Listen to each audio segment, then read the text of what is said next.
Greetings from Bellevue, Tennessee. This is Matt Osmond with Blinky's Offset Barbecue, and you're listening to The Barbecue System. Let's go! We'll do it live. Okay. Well, do it live! I'll write it and we'll do it live! So to get that perfect barbecue, you use wood. Are you sure it's safe? Whatever. We put the lighter fluid on, strike the match, and... Oh! Should we call the fire department? That might be a good idea.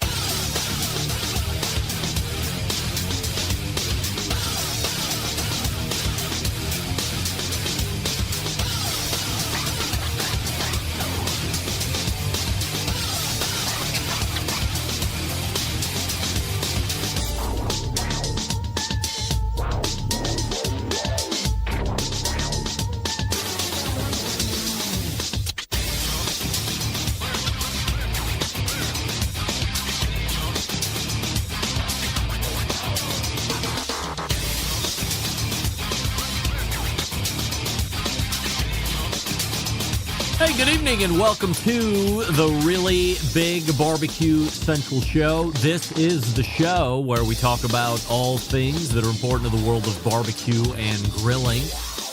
The show originating from Rock and Roll Hall of Fame City, Bomb City, USA, Cleveland, Ohio, the barbecue capital of the North Coast. I'm your program host, Greg Rempe. Happy to have you aboard here on your Tuesday evenings, a live fire fun and frivolity show. If you would like to get in contact with the show this evening, or you would like to follow the show during off-show hours, here's how you do all that. You can get in touch with the show by sending an email to Greg at thebbqcentralshow.com. Follow us on all the social media channels at BBQ Central Show. And be sure to subscribe to the show podcast feed on your favorite podcast platform. Anything else you want to find out about the show can be found at the main website, thebbqcentralshow.com. And here's what's happening in case you get the newsletter. Coming up in about 12 minutes from now, she was on middle, end of July. She's back again.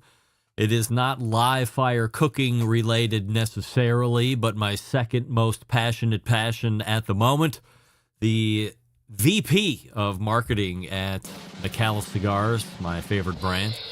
Amanda Micallef rejoins the show. We're going to be talking about the recently released Green line in the color series. Of course, we know that the first one was black, and then there was red, could be blue, black.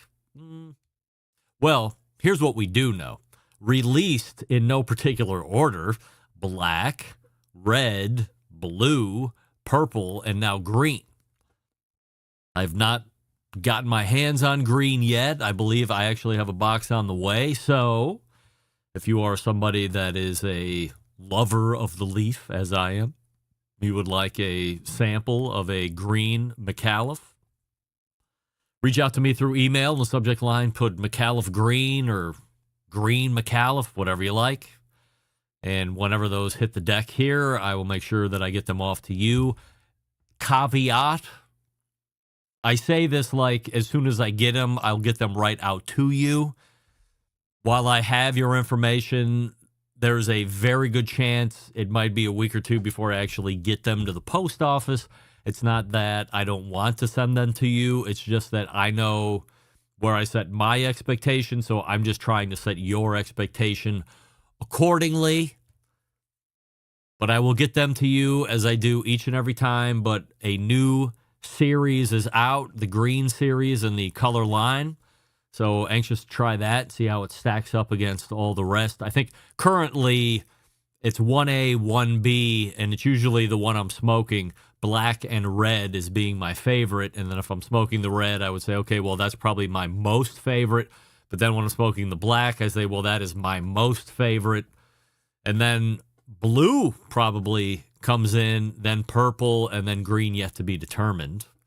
But that's just my palate. Your palate could reflect a completely different favorite lineup, of course, and there's no right, there's no wrong. You trust your palate. What tastes good to you is correct, just like as we talk about here in the barbecue world. You want to stick to the 3-2-1 method like Susie did. Last time she was on, doubled down on 3-2-1 being the greatest rib method for her. I completely disagree with that. Those are hammered ribs by every definition of what hammered barbecue would look like. 2 hours in foil is yielding a product that is not something I'm digging, but it's something Susie's digging. Todd didn't necessarily like it, but again, you trust your palate. What tastes good to you, what's right to you is indeed right, and that's that. So if you're interested, send me the email, Green Series or Green Line or Green Micallef, whatever you want to do. Make sure you put your shipping info in there so when I actually get to the post office, I'll have all that at hand and I will ship them out to you, and then I will wait for your feedback. So I made a Micallef coming up in about 8 minutes from now, and then 35 past the hour, we'll turn it over to your humble host where we can talk about the Barbecue Central Show's Guest Hall of Fame. And on the heels of the last question that I've been asking for the last number of months, I have a little story to recap about that, a little info to break, so stay tuned for that. That'll bring a close to the first hour, and then we will move to the second hour. And we will be breaking format in the second hour because as we have ushered in a new class of Barbecue Central Show Guest Hall of Famers this past Tuesday, a week ago this evening, in the 10 o'clock hour, we've already lined up a Barbecue Central Show Guest Hall of Famer of 2025 to do what? What's the one thing we love almost as much as putting in a new class of Hall of Famers? We love the following origin stories that we're getting from those new inductees to the Hall of Fame class. So we are starting right off with none other than the pitmaster of Clark Crew Barbecue, and perhaps one of the most successful competition barbecue cooks of all time, regardless of sanctioning body, Travis Clark. Yes, Travis Clark. So, we're going to jump right at 10. We're not going to go 10:14. There's not going to be top of the second hour stuff where I alert you to what's going to be on the Best Moments show. I can tell you that the Best Moments show this week is going to be great. I'll probably talk about it in the 35 past the first hour here in the... I get ahead of my thoughts there. I'll probably talk about it 35 past the first hour, but as we get into that second hour, I would say very close to 10 o'clock p.m. Eastern, Travis Clark will be on the show, and we will run the balance of the hour. If we don't need the full hour, we will not take the full hour. If we need more than the full hour, because we do not have a hard stop, it is my show, I own it, and I own the time, we will go over that hour-long allotment that I have for Travis Clark. But no rules. We'll see how it plays out, and then we'll go from there. So Travis Clark starting directly at 10 p.m. Eastern tonight, and we will get the origin story of one Travis Clark, Clark Crew Barbecue, how that all came to be, what he did before he even did barbecue. He had a whole nother life, whole nother wife before we got into what he's into now, present-day Travis in 2025, who's quite an accomplished businessman. And I don't know if he thought this is where he would be all these years down the road after he got into barbecue, or if he thought he would just be still chasing down the competition circuit at this point, still ripping Team of the Year trophies. Who knows? But I would bet dollars to donuts that Travis didn't see him as a multiple property restaurant owner from the barbecue side, and then also jumping into business on the sports bar side of things, and probably, was it 9, 10, maybe a dozen different of these sports bars that he's gotten into as well with somebody else. So very successful in that whole regard. So really interested to get that whole picture painted. Sure, if you go back to the first time I had Travis Clark on, one of the first questions was like, how do you get into competition barbecue in the first place? I think he's told that story a number of times before, but we don't have the look back on, well, what did you do even before you got into competition barbecue? That's why everybody loves the origin stories, because you're getting the full scope, the full look behind when were you born, where did you live, what was home life like, brothers and sisters, relationship with parents, college goings. Did you not?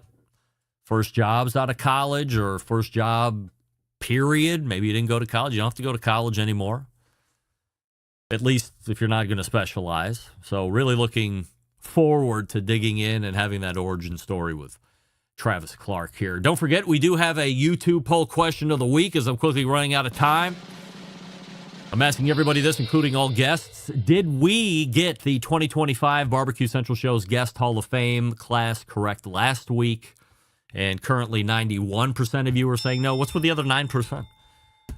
Poll questions from last week. Do you own a ceramic cooker of some type? Yes or no? And 61% of you said indeed no. You are not a ceramic cooker owner of any type, either currently or in the past. All right, Amanda Micallef is in the green room. We'll get to her in just 1 second. We'll stay on topic with our Primo Grills read here because guess what? They are a ceramic cooker. They are of my preference. I love the oval. You know I'm using it all the time. I have gone past and proven, dispelled, debunked the myth that it takes a long time to get a charcoal cooker up to speed, and by speed I mean temperature. And if you have some specialty equipment on your side, you can get up to cooking temperature much more quickly than you even think. Get that Grill Blazer grill gun, and you fire that up in the Primo, I would say in the next 15 minutes. You're literally ready, you're nimble, you can do whatever you want.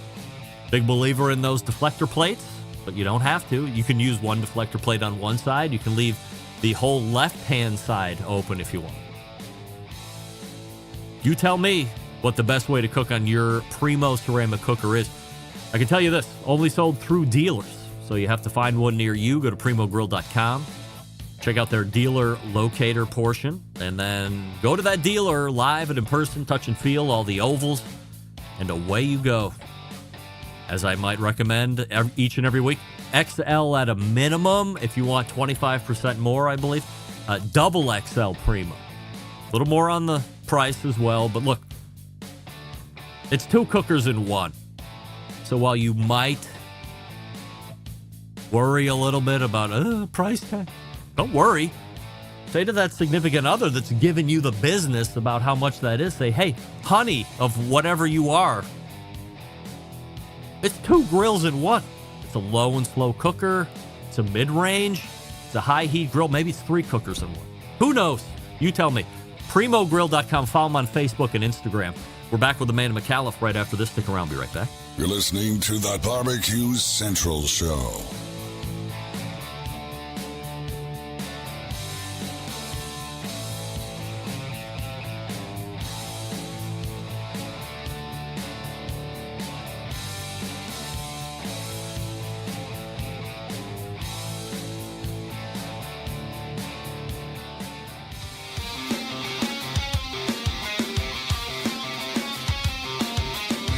Broadcasting live from the Barbecue Central Show studios in Cleveland, Ohio. You're listening to the Barbecue Central Show. Once again, here's your host, Greg Rempe.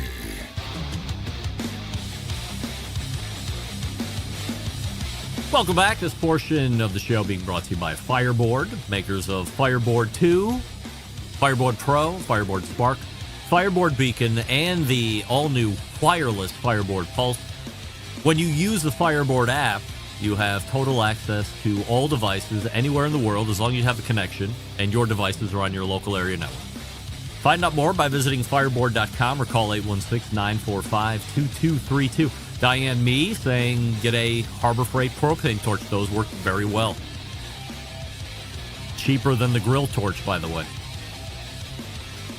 My first guest tonight is the Vice President of Marketing, Micallef Cigars, here to talk about their latest release and what else they might have coming down the pike before 2025 comes to a close.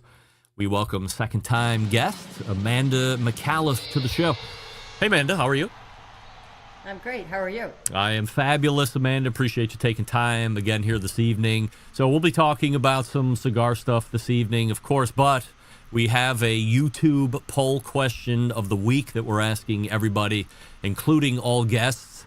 And I'm just throwing it out there. I don't expect you to be a show aficionado, but you got the last one right when July, knowing the Taste Made Network, which I didn't know anybody knew. So did we get the 2025 Barbecue Central Show's guest Hall of Fame class correct last week? That I don't know. I can't speak to that with any authority. I'm sorry. All right. So yes. Oh, you got it right. All right. We love that. So 92% of the folks that are watching on YouTube are saying that indeed we did get the Barbecue Central Show's class of 2025 correct. Amanda, is there any way that, I don't believe that microphone is picking up for some reason. Are you able to go into the little gear cog on the screen there and see if you can repick the Samson? So you'll have to pick I have the Samson picked. Yeah. It is very quiet. Is that better? Are you on Google Chrome? I am on Google Chrome. Okay. I hate to do this. Can we do a little? I'm so sorry. Can we do a little tech thing real quick, because I had a little issue with Google Chrome. I apologize. Right. That's fine. On the top right of Google Chrome, there's 3 dots. Yep. If you click that, and then you scroll down to the settings button. Yep. And then there should be let's see, on the far left-hand side, something called privacy and security. Yep. And then we scroll down 2 sections. Okay. In the second section, under privacy and security, all the way at the bottom, site settings. Yep. And then go to microphone. Yep. And then there's a drop-down menu right at the top. And if you pick Samson Q2U. So my drop-down pick menu is only allowing me to have allow, block, or ask, and I have allow checked.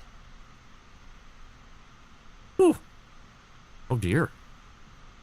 Hold on. Let me make a suggestion. Let's just try something. Yes. All right. Okay. How do I sound now? Hold on.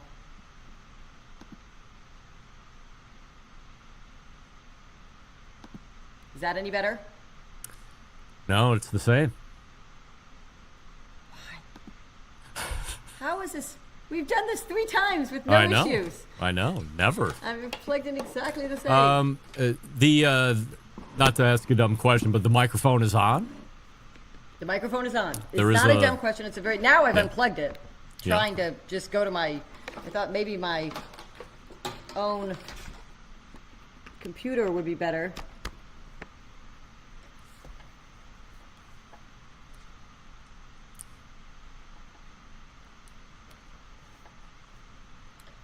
And there was no drop-down menu on that on the Google side of things?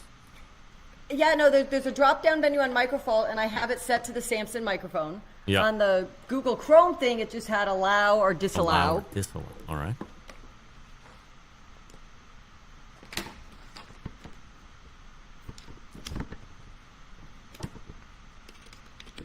Here, we're gonna try one more thing. All right.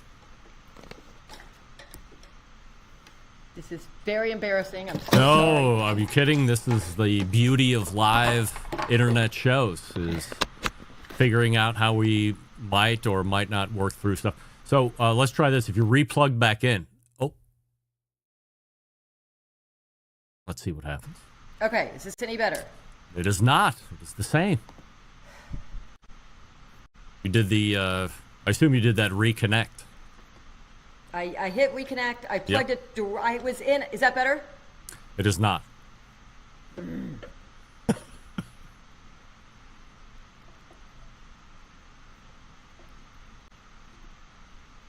Hello? No. I think, what, are you a Mac person or a... Now I'm on PC. Just I can... Just on the Go ahead. off chance here, do you still have, like, Edge on your computer? I do. Microsoft Edge? Use the link that I sent you, like, close everything out here, and try and going through Edge and see if that makes Got a it. difference. No I'll be problem. back. All right, we'll be here. This is what happens when we do it live, folks. We'll do it live. We'll do it live. That's right, Bill. Now, I might be firing off a message to our pal Wes Wright. By the way, new 2025 Barbecue Central Show's guest Hall of Famer, Wes Wright, unanimous in his voting, organically, who said last week, I thought I might be having issues, so I'm actually in Edge. When would anybody have thought that Microsoft anything from a web browser standpoint would be where you want to go? Like, everybody has been racing to get away from... I'm back. Yes, it works. This is Okay, terrible. I This is apologize. terrible. No, I mean... I was just telling everybody, filling time, that one of my guests, who's a weekly guest, had trouble 2 months ago. And when he came on last week, or whatever his last time was on, he said, it looked like I might be having trouble again through Chrome, so I opened up Edge, and it worked. So that's the only reason I even thought to have you go over. I always use Chrome, so when I've joined in the past, I must have come in the same way. And you gave me ample chance to test it, and I was like, "No, we've done this." So I'm so sorry. No, not at all. I mean, this is what happens. Great. This is what happens. So good. All right. So let's just jump right into it before we get to the green line here, with the green cigar, the latest release from Micallef. A couple weeks ago, you were at the New England Cigar Expo. So just from a high level, as somebody that attended, as I don't know if they classify you as exhibitor or a manufacturer, whatever it is, what's it like to attend that event? It's so much fun. We do a lot with Two Guys Cigars, which are the hosts of the New England Cigar Expo. They're super organized. I do lots of multi-vendor event, and when you're coming in as a brand or a manufacturer, it's great to work with people who've really thought about the experience from both the exhibitor standpoint and the participant standpoint. And I think they built an event that works really, really well for both. Their format is a lot of fun because they start out with a dinner on Friday night, and there's no intention to sell anything that night. It's really just a way for people to be able to talk to the principals from various companies and get to know each other. And then they always sort of have a big fun prize that you can win with this game that goes throughout the evening. But it's great because since no one is trying to sell anybody anything, it really is a time to just get to know people, and you meet people from all over the country. And then Saturday, the sales event starts, which is also a lot of fun because the selling is all actually happening in the pit in the middle. And so even still, by the time people get over to us, they really are just picking up their gift with purchase or being able to take pictures or say hi. So, I love that event because I really get to spend a lot of time with people who either already know and love Micallef or who want to know more about the cigars, but I'm not trying to, I don't have to do this, the spiel, if you will, of like, buy this, get that kind of thing. It's really much more, I can connect with people a lot better. It's not too crowded. So they also think about that. So if for people who are considering going, I can't recommend it more. It's a really, really great weekend. Does it totally bomb your clothes though? Yeah, I mean, so here's my secret. I try any events I go to, I travel with those giant 2.5 gallon Ziploc bags, one for every day. And everything bombs my clothes. So I go immediately into the hotel room. All the clothes go into the Ziploc bag, get sealed up. Nothing is worn twice. And then I start fresh the next day. So yes, it does. But because it's in a tent and they can roll up the sides compared to some other multi-vendor events, it's actually pretty good. Is that just the way is that something that you just have to accept being in the cigar industry? Yes. You do a lot of different trade shows that are probably similar to what you did, and then some that have no similarity to what you did in New England. But is it always a closed bombing experience? I mean, I've never left a cigar event when I felt like, oh, I could rewear this. But there are certainly degrees, and I actually rate them on how bad my hair smells and how much my eyes hurt. The clothes are easy. Oof. But if I can get through an event and my eyes aren't burning, then somebody's done a pretty good job thinking about ventilation, which is always a win. And it's true even in shops. And, like I was up at a shop last week in Florida, and I don't know what system they had in, but it is actually the first time I've ever walked out an event. It was a busy event. There were lots of people smoking inside, and I didn't smell any smoke Wow. on my hair, my clothes, anything. So that was an A+, but it goes from there, but yeah, it's kind of part of the game.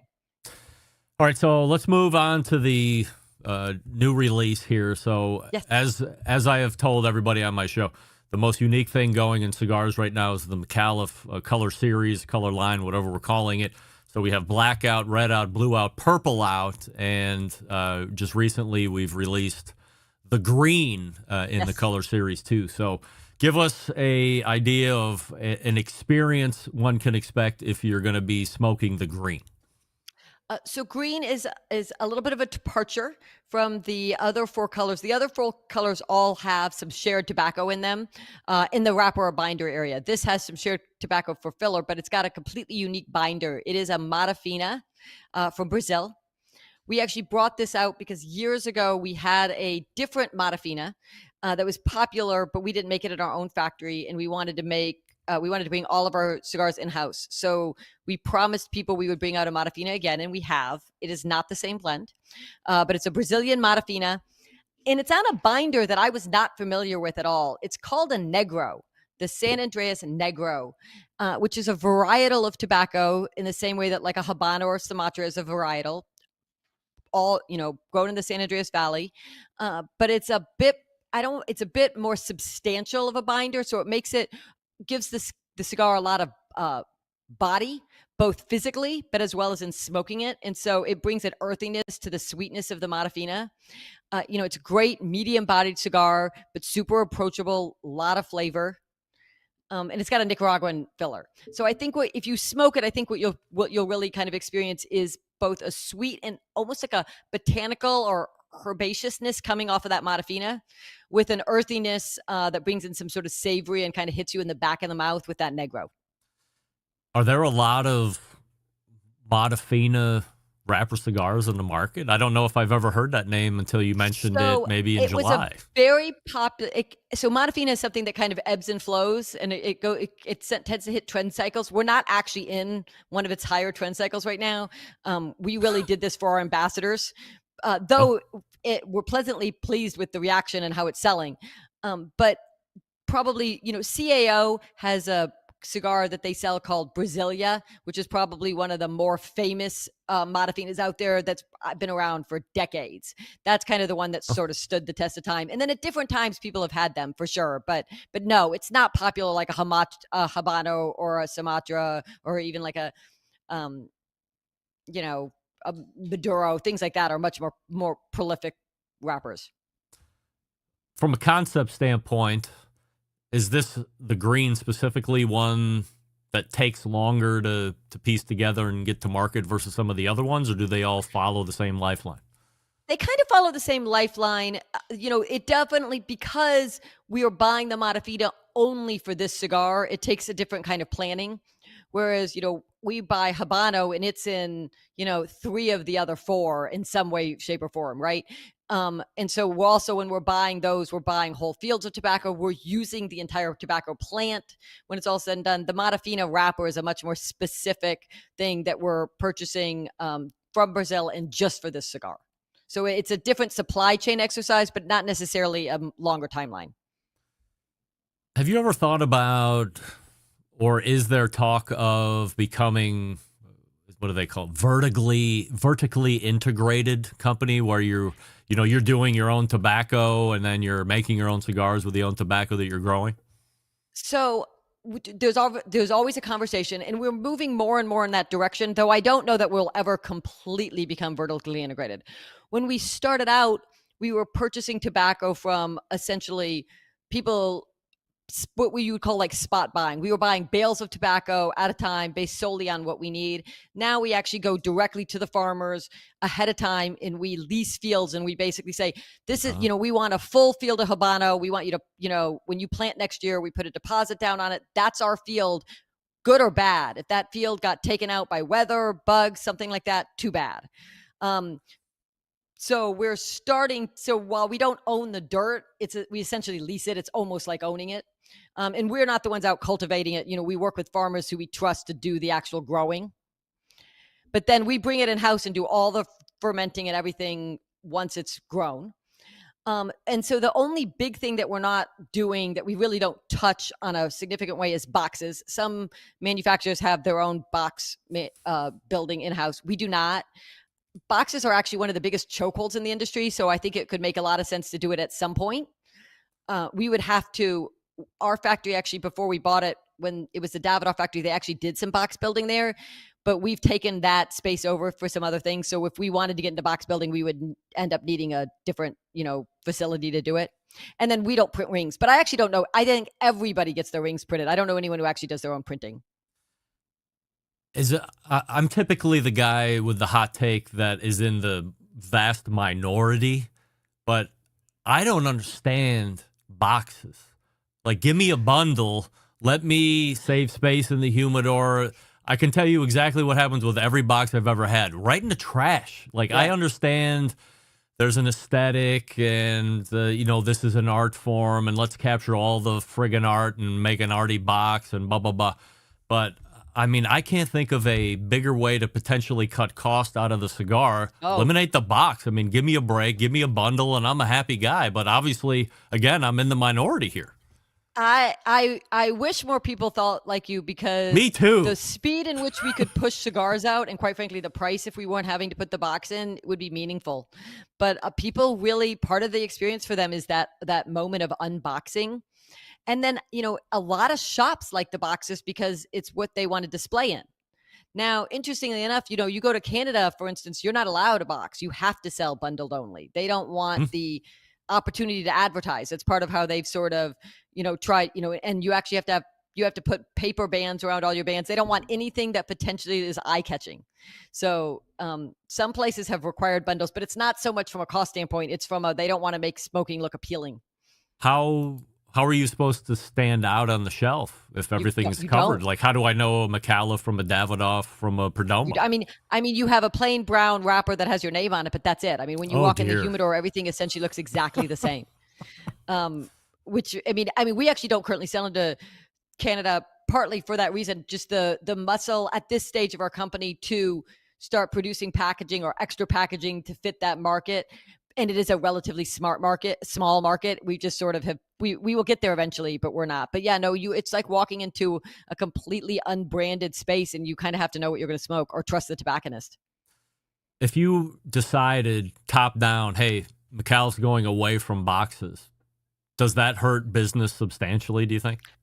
Yeah, there's a lot of shops that would have a very hard time knowing what to do with us. They are so used to putting the box on the shelf.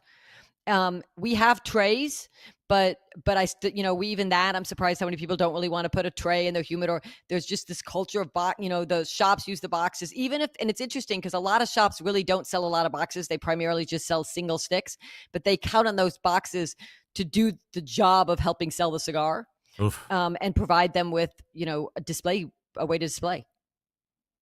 Well, this is a whole other conversation that we could dive into. It's a fascinating I'm not conversation even going because to. We actually have 2 bundle-only cigars, and you'd be surprised how often they put them in other cigars boxes. We provide them trays. They don't want those. How much it can create an issue, and we do it to keep the price points down on those cigars. I couldn't imagine being a retailer, and the goal is to sell single cigars out of boxes. It would be... That's a whole other conversation, too. Smoke this, and then how am I going to... If you like it, again, me in the minority, I hate boxes. If I smoke a cigar, I'm buying a box of those cigars because there's a discount that goes along with buying a box of cigars. I'm not going to buy 10 singles. I'll buy 20 in the box or 25 in the box instead. And some retailers, most of the retailers around me in Ohio, do not have box pricing. They look at you like you just asked if you could have a box for free, for crying out loud. I know. It's one of the things that most surprised me about the business. The bad business? There's a lot of people who are really not thinking about, they think about their business at a very transactional. And on top of that, if you don't train people to buy boxes from you, then for sure you've got people walking in your humidor and they're using you as a sample shop. They're coming in to buy 1 and 2 of things to decide if they like it, and then potentially going online where they can get that box discount and buying from somebody else. Back on track, and I apologize for the divergence. Green is available at wherever Micallef Cigars are being sold at the moment? Absolutely. Yes. Anything new coming? Not necessarily color-wise, but any new brand coming before the close of 2025? Not before the close of 2025. Yep. We've got some things lined out for next year, but this is the last new release of 2025. How many new things can you have in a year? Is it depend? We've released 2 the last 2 years and 1 the year before, and that's considered a lot unless you're just doing very short special editions. But to be pushing out, to have pushed out 5 portfolio releases, 2 sizes of each, so essentially 10 cigars in the last, let's call it 30 months, is considered a lot. Pretty aggressive. But we wanted to, we always felt that the color series really wouldn't start to sing until it got to 3. People needed to really understand that they were a series of cigars, and it did make a big difference, which is part of why we've been aggressive. So you have 5 out now. Is there a cap on how many colors are going to be in there? We know that we have white and orange coming. Wow. And then we're kind of running out of colors. I mean, we know yellow doesn't work very well with the gold accent, so yellow's kind of out, and we don't want to get into these really strange things. So I think after those, we're likely going to start looking to a new next series. Yeah. How much bad business sense is it if I were to ask Amanda Micallef, could you private label the Barbecue Central Show cigars? Does that make sense, or is that a bad idea? It depends on why. If you want to do it for a marketing thing, sure. But is it going to be a good business proposition? I would really urge you to think about hats, T-shirts, coffee all the other mugs, stuff that won't sell. barbecue accessories. Cigars are the challenge for anybody with cigars is every state has a different set of regulations. There's different licenses you have to fill out. California this week just announced that we now have to register every single blend that we sell in California and pay to do so. So I mean, now we're having a business conversation of, do we even want to sell to California? Period. No. And so every week it's a new thing like that. So I would not encourage anybody to go racing to be in the tobacco business. Amanda, you are absolute delight. You've suffered through some technical challenges up front, but because you're the professional that you are, you have sung all the way through here until the end. We're encouraging everybody, of course, especially if you're a fan of the car line, to try the green and be on the lookout for white and orange down the line. MicallefCigars.com is the place to go. Amanda, appreciate the time, and we will talk to you again soon. Thanks so much. You got it. What a pro. Everybody remain calm. Everybody worked through the tech issues. Again, I can't believe that anything Microsoft on a web explorer, what is that called? On a web browser is what that fixed it. You gotta be kidding me. Anyway, as I said, we have the green coming into the show here, so samples are going out. For a marketing gimmick, I mean, how much is that going to cost? Jeff, you're smart. You're watching the show. How much does a Toro of a private label cost, you think, like per cigar? Am I looking at a couple bucks per cigar? Can we do a 500 run? I'm not saying no, but then I would also have to buy the bands or the rings. I'm not saying no. I think I have some cigar smokers in the area that would be into doing some of that. Little bootleg sale, if you will. It's a definite not no. We'll leave it at that. I'll keep you informed. All right. We'll recap you on the Barbecue Central Show's Guest Hall of Fame. I have a 100% assurity question fun update.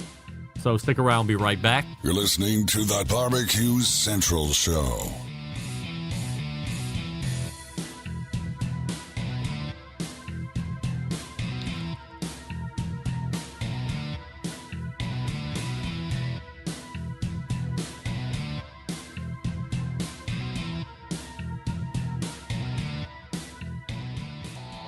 Howard Stern, Jim Rome, Dan Patrick, and Greg Rempe.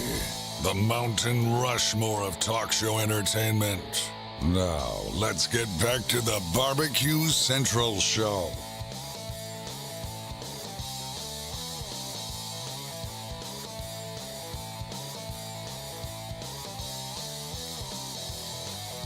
And we thank Amanda Micallef for joining us last segment and change. By the way, I just got a great email from her saying, thank you for being so professional, working through the deal. I mean, I knew we had some good cigar info there, so worth the effort. I mean, if going to Edge wasn't going to fix it, I mean, we would have cut it. We would have came back next week or the week after that, whatever. But I knew the content was there. It was going to be good updates. Had some really good additional conversation I didn't plan on having, so always great to have Amanda on the show. Look forward to having her back on. This portion of the show being brought to you by Pit Barrel Cooker, the most unbelievable outdoor cooking device on the planet. Currently available in 3 sizes, a host of accessories. Whether you're a beginner or a professional, it's definitely a cooker you want to add to the arsenal. Visit pitbarrelcooker.com and tell them the Barbecue Central Show sent you. So here's the update. A Barbecue Central Show exclusive news update. Greg Rempe reporting the breaking news desk here in Cleveland, Ohio, the city that breaks the most live fire breaking news across the country, nay, the globe. And I am here in Cleveland filing this report.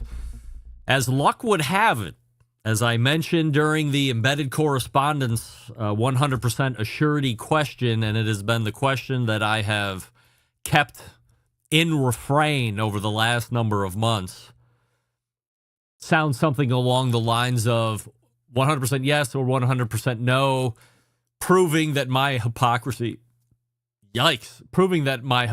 knows no bounds. I have used the hardcore carnivore everyday carry steak knife in the past 30 days, telling people no, say no, and inevitably somebody is saying, yeah, you did. I mean, I can't believe it.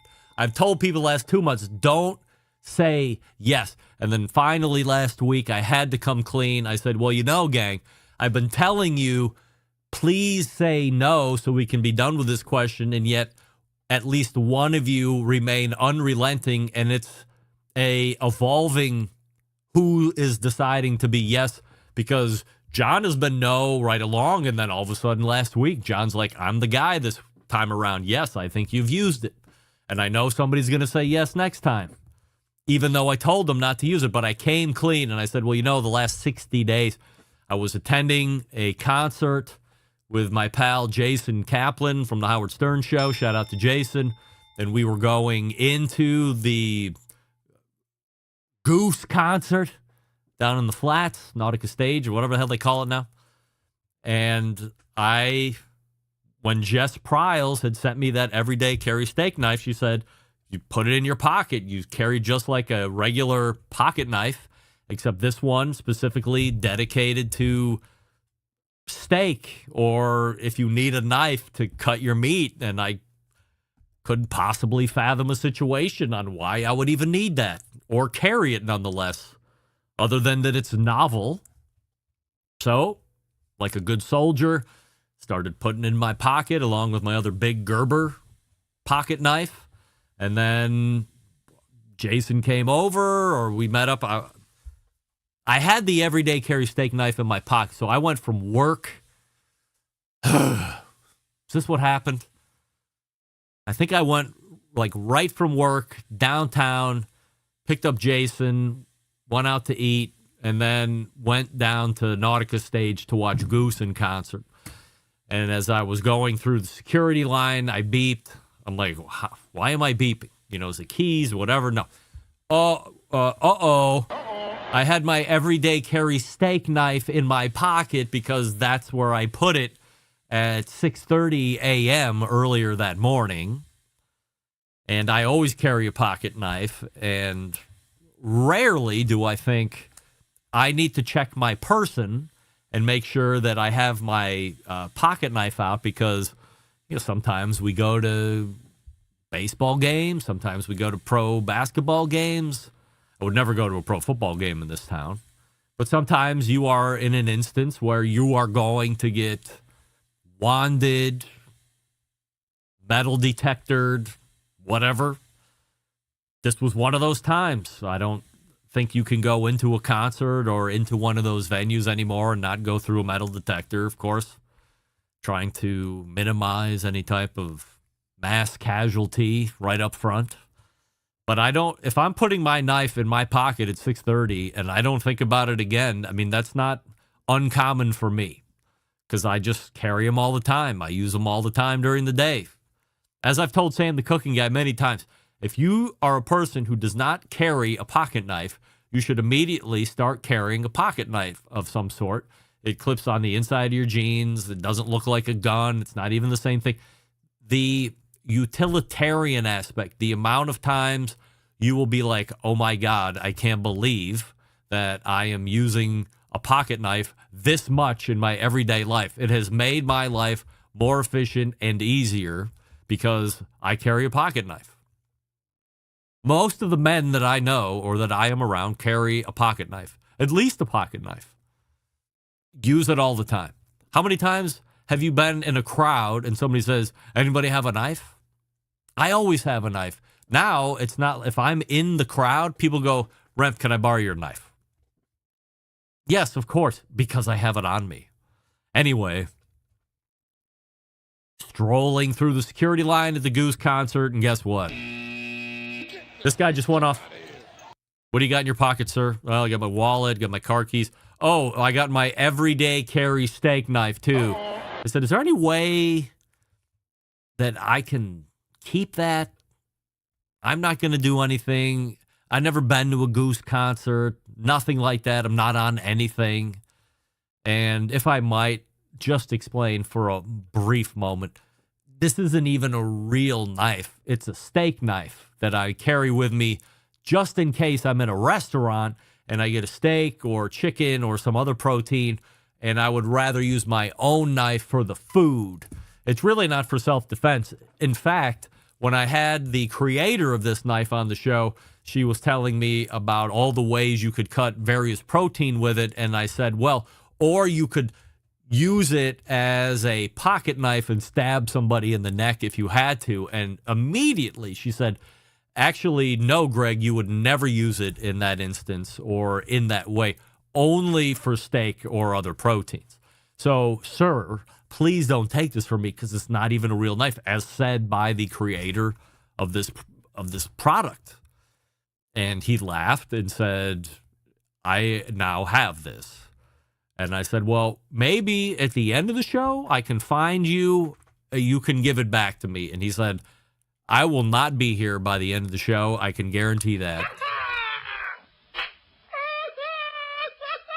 And there was the last time I touched and saw the everyday carry steak knife. So, after coming clean with the gents, in horror and shock and amazement that John, of all people, was the one that said, hey, I think this month is the time that Greg has decided to use the everyday carry steak knife. Even though the last 2 months he has said, say no, I'm going to do the opposite. I'm going to say, yes, you have done it for no good reason, literally no good reason other than he just wants to say that I used it this time for some reason. No good reason, but that's the reason. He just, why does anybody do anything? Because they can. And he was wrong. But now the cat's out of the bag, as I said last week. So on Wednesday night last week, so a week ago tomorrow, I got on the blower. I thumbed out a message to Senorita Jess Pryles, and I said, hey, I don't usually like to be this guy, but let me paint you a picture. Greg went to a concert. Greg got his everyday carry knife taken away by the security guard. The security guard didn't believe me when I said it's not even a real knife because of what you said. And would you even consider sending me another one? And she proceeded to bust my balls for a few minutes. And then she said, by the way, mate, I don't even need to send you a new one because somebody's already beat you to that. Earlier today, somebody ordered you a replacement everyday carry steak knife. And I said, well, great. Can you tell me who it is so I can give them a shout out? And she said, I can absolutely not do that because they swore me to secrecy. And I said, hey, just between us gals, you can tell me I'm really good at keeping secrets. You should know the secrets that I keep. I'm such a good secret keeper. You would be mind-boggled. And she said, well, I'm just going to sit here and curl my hair and paint my nails and not tell you about who bought you this everyday carry steak knife. So whoever bought it for me and shipped it my way, it came, I think, yesterday, and I don't have it to produce to you immediately here. I do have my tactical flashlight that Detective Corey told me to get. Corey doesn't even use a... well, he uses a gun, but he recommends a flashlight. So he's like, this is more disarming than a gun. Like, is it? In the dark? Boom! Maybe it is. So this is in my pocket right now. This is a M5 tactical flashlight made by PowerTac. I do not have a link in a Amazon store or anything like that, but that's what it is, the M5 PowerTac tactical flashlight. I'm telling you, this thing is bright as hell. Oh, my God. It lights up the whole night sky. I love it. I swear when I put it on that blink mode like I just had it on, if I shined it up at a jetliner at 40,000 feet, they might start coming back around to clear for landing. So anyway, point of this whole long story is this. I'm really good at talking. Number one, I think we can all agree on that. Number two, there is now at least a 50-50 chance that I could use the everyday carry steak knife made by Hardcore Carnivore between like yesterday and when the next embedded correspondence segment is, which is coming up in 3 weeks. So let's say 23 days, 24 days. Between yesterday and 24 days from now, there's a 50-50 chance that because I now re-own or re-have a everyday carry steak knife, and you know I'm going to re-ask that question again because I said last week I'm going to re-ask this question again next month. The odds of me using it, I feel, have to be going up at this point. I feel like I am now almost, it is incumbent upon me now to use the everyday carry steak knife. I feel so much so that not only am I going to use it, potentially, that when I re-ask this question, all 4 of the embedded correspondents are going to say, yes, I used it. That's how much I think things can skew that far in the opposite direction all of a sudden. Solely because one other person decided that they were going to reissue me an everyday carry steak knife through hardcorecarnivore.com. However, there still remains the biggest chance out of that 50-50, which is even, that there's no way I'm going to use it. Why? Because of the same reasons I didn't use it the last many times before it was confiscated. It grosses me out. Barbecue clean is not clean for me. And if it's not clean for me, why am I going to eat with it? I'm just while I was talking, I thought about carving a steak with it, eating the whole steak, and then taking a napkin and just wiping the blade off, retracting it, and sticking it in my pocket. That sounds terrible. How do you even wash that? How do I get it clean? Not barbecue clean, but how I get it clean for the next time. I understand barbecue clean for now, but how do I get it really clean so I'm not thinking about it later? And doesn't that have to happen quickly? Does it disassemble and I can put it in the dishwasher? So many things happening. I'm still feeling like I'm definitely not going to use it. But having it, again, does make me feel a little different. If I was a betting man right now, if this was a horse race, I would be betting all 200 of my dollars on not only me using it in the next 25 days, but all of the embedded correspondents answering this time and this time only, yes, They believe I have used the everyday carry steak knife in the last 30 days. And I asked in the embedded correspondent email chain that we have going on a semi-frequent basis, I sent him a picture. I said, who do I thank for this? John said, I wish it was me. It was not him. Doug said, hey, great idea. Not him. Matt Osmond gave me the shoulders up emoji like, I don't know, but he's starting to feel pretty good about it, but it wasn't him. No reply back from Rusty.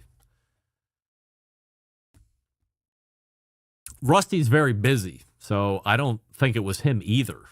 I do have a good idea who it might be outside of the embedded correspondence segment, but again, I was also looking to buy it myself in replacement. So I had it so I could at least have the option of wanting it because the last 60 days, there were no options. I didn't have it. By the way, 2025 Barbecue Central Show's Guest Hall of Fame origin stories, as I have them booked currently. Next week, in hour number 1, you will have a Andy Husbands. And in hour number 2, you will have a Emily Detweiler. Wow. By the end of next week, we will have 3/5 of the embedded Guest Hall of Fame origin stories knocked out. We will do the third Tuesday of the month with Wes Wright in the first hour. He's got no choice. I have not heard, after I alerted everybody, Emily, Andy, Wes, Travis, Melissa Cookston, I have not heard from Melissa Cookston at all. Not even a thank you, not even this is cool, not even a automatic reply, nothing. So we'll continue to reach out to her. But by the end of the third week of this month, we will have completed 4/5. I think this is the quickest we've ever gotten through origin stories, and I don't believe we have ever booked back-to-back origin stories on the same show. So looking forward to that with Andy Husbands and Emily Detweiler. Maybe we can do a mashup at the top of the hour. Well, that sounds like a gas. All right, let's wrap up this first hour before we get to Travis Clark. So stick around. We'll be right back. You're listening to the Barbecue Central Show.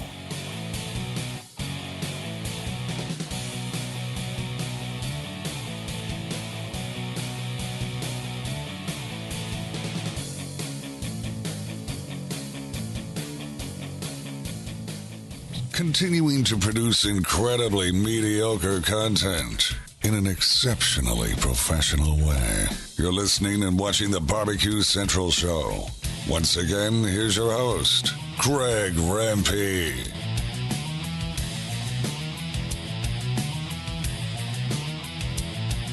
Yeah, I'm just going to do this now, get it over with, and that way we have a very podcasty feel second hour. This portion of the show being brought to you by the aforementioned Micallef Cigars. Step into the world of Micallef Cigars, where each blend is a chapter and a grand tale of craftsmanship and passion. We have the Micallef Black, the Micallef Blue, the Micallef Red, the former newest one, Micallef Purple, and now the newest one, the Micallef Green, which has a Mata Fina wrapper and a Brazilian Negro binder. Both I have never heard of. I've never heard of a Mata Fina wrapper. I have never heard of a Negro binder. Although according to Amanda, the Negro binder gives it body. So looking forward to trying that. Also, I got a bundle, because that's how they sell them, a bundle of, I think it's called Micallef Reserve or Reserva. And it's the same blend that the Gomez Sanchez family made for Al Micallef when they originally met, when he said, hey, I want 1,000 of these cigars. This was the blend. I'm super excited to try those. I'm not giving those out as samples at all. I'm keeping those. But I'm getting more black and more red. I'll get the green and then the reserves for me because I'm a star. We are pointing to the second hour where you'll find an origin story with Travis Clark. Professional Libations, stick around. We'll be right back.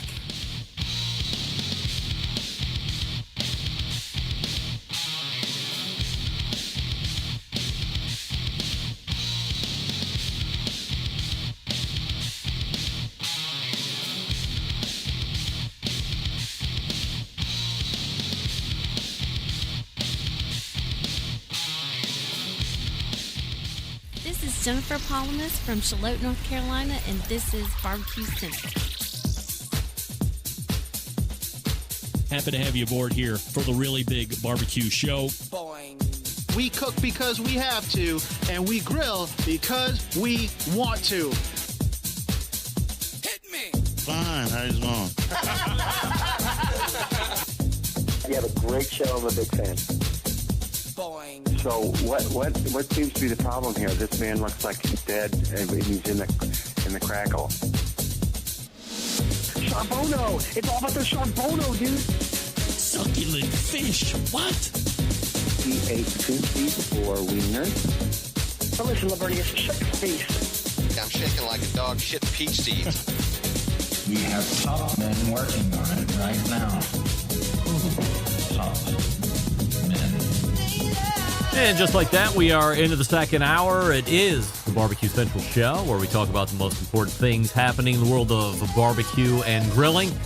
And in this second hour, we are breaking format largely because we are pretty much racing right to the hotline, where we welcome in a new Barbecue Central Show's guest Hall of Famer, class of 2025. What some consider to be the most successful and most feared barbecue competitor ever to grace the KCBS competition circuit. Has he won competitions? Too many to count. Has he won majors? Pretty much all of them. Is he a Hall of Famer? You know it. A Barbecue Central Show's guest Hall of Famer has given some of the most incredible interviews in the show's history, especially as it relates to competition barbecue. It's our pal, Travis Clark. Hey, Travis. What's up, Greg?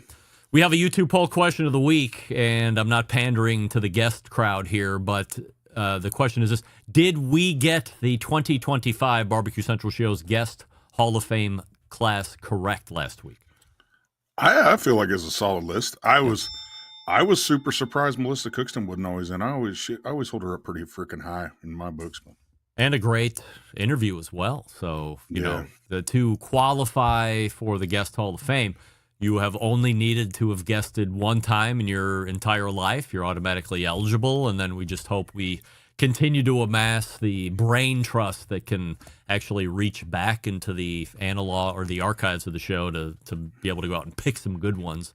You know, the thing is, you're always going to have a hell of a list of people you could always put in. Oh, yeah. You know, I think you could ask 100 people and you're going to get 100 different answers. Well, Travis Clark was high in regard here on this. You were definitely one that was put in by everybody. Everybody knows a Travis Clark. Everybody knows the interviews that you were given. So we're going to roll it all the way back. And when we were sound checking yesterday, I said, we're not rolling it back to when did Travis Clark get into barbecue. We're rolling it back to when was Travis Clark born and where was Travis Clark born? Oh, we're going way back. The Wayback Machine. The Wayback. Well, I was born in 1980 in Dodge City, Kansas. Little bitty town. I actually lived in Cimarron, little town next to it, about 1,800 people. Born and raised until I moved down here to Oklahoma pretty much. I pretty much lived there my whole life. Only kid, or did you have brothers and sisters? I have one brother. He's 5 years younger than me. Not near as good looking, but I mean, it's, you know, what do you do? Can't all be that way. Good sibling relationship with him, like growing up, all that stuff? Yeah, I think, I mean, I think so. We got way better as we got older, actually. I think we became way better. I was never much of a family guy. I was always kind of a troublemaker and did my own thing, you know, but he, you know, being 5 years different in school, you know, we wasn't in school at the same time or nothing like that. But as we've got older, yeah, we're much closer. Yeah. What was family like for you growing up before high school? You know, I pretty much grew up with my grandpa, my mom's dad out there. I grew up on the farm out there. It's where I learned to cook and everything. I grew up out there. My dad was kind of a piece of shit, so I didn't really spend a ton of time at home, as little as possible, I guess. And then my mom, you know, she got a divorce, and I pretty much just lived out there at my grandpa's mostly. I loved being on the farm. It was great. Fucking loved it. Do you have a connection with your dad at all at this point? No, or is that just never happened? No, yeah. Never has happened. Never will. I mean, regret it all? No, fuck no. Hell no. I can't stand the guy. I mean, not at all. It's zero. it's one of those, he's reached out and wanted to see my kids. My kids got no use for him either. It's not a good deal. Never will be. Yeah. But hey, all that shit happens for a reason. Makes me a better dad. It shows you what not to do. What did you like best about being on the farm? Was it just space? Was it being alone and up to your own devices? Even in school, I've never been one that could just sit somewhere. I was really good in school. I just hated being sitting in a fucking room. Goddamn, I'd have to just try to get out of it. I was like, I gotta go to the bathroom, and then I'd walk into the shop class and hang out. I just couldn't. I couldn't sit in a room very long. I don't know what that is, but I just couldn't do it. And they'd talk about the same thing, and I'd be like, tell me why the hell I need to dissect a sentence. Where will I do this in real life? And when they could never, ever explain that to you that you would, it's like, yeah, I don't need to know this. I mean, it's just not my thing, and I grew up fighting, got thrown out of high school when I was about 16, became a master electrician. You didn't finish high school? No, God, no. Like GED or not even that? I got a GED. I got an opportunity to work for a guy. His name was Roger Davis, had a big electrical company in the town we were in. It's a small town, 1,800 people, but Roger employed 100 and some electricians, in that one little town. He had the biggest electrical, still does, biggest electrical company in Southwest Kansas. He reached out to me. He's like, why don't you come work for me? And I was like, no, I don't think so. I kind of liked farming. I loved that. And he's like, this is something you could do the rest of your life, and it's like, all right, so I went to work for him, and I think I worked there probably a year or so. And Roger made a bet with me. He's like, you're not dumb. He's like, why didn't you ever get your GED? I was like, what do I need that for? And he's like, I'll pay you X amount. I can't remember what it was. He goes, if you can go get it. And I was like, all right. So I took off and went and got the thing and passed it with flying colors. And hell, then you got scholarship offers and everything else. I'm like, the last thing I'm doing is going to school. I ended up getting my electrical license and doing that forever. And then had my own electrical business for a long time. And one of my best customers was One Oak, which is an oil gas company. And then they wanted me to go to work for them directly. So I did that, and I did it for a long time. And that's what moved us to Oklahoma, honestly. So you were working or you started as like an apprenticeship program for Roger then? No, started working. I mean, my first day I worked was in a packing house. Went to a beef packing plant my very first day. You just started hauling, you were hauling all the pipe in and hauling all the wire in to learning how to do it. And then it just got better and better. And hell, in, a few years I was running my own jobs, Wow. So it was just easy to me. It is always, I loved it. I loved figuring out the controls, but I was always a hands-on guy. Like when I was in school, I loved the shop class. I had Mrs. Roberts and Mr. Sinclair. They were both shop teachers that were just very influential in my life to this day. I mean, they were just people that, I mean, you can still, I could figure out any math thing, in my head. And, and then the math class are like, well, how'd you get to that? I was like, I don't know. I mean, I was like, this is the answer, and they were like, well, you got to show your work. And Sinclair's like, well, how'd you come up with that in shop class? And I was like, well, I took this and did this and rounded this, and then I deducted it back off. And he's like, you and that Jew math, Clark. My teacher, he always called it Jew math. And I was like, I don't know. It just works, man. It's how I can do it in my head. And I could rattle it off in my head, but I couldn't put it on paper. And if I did, they'd look at it and go, well, that don't make sense. I don't know how you got that answer. But I was like, look, I don't know. This is how I do it.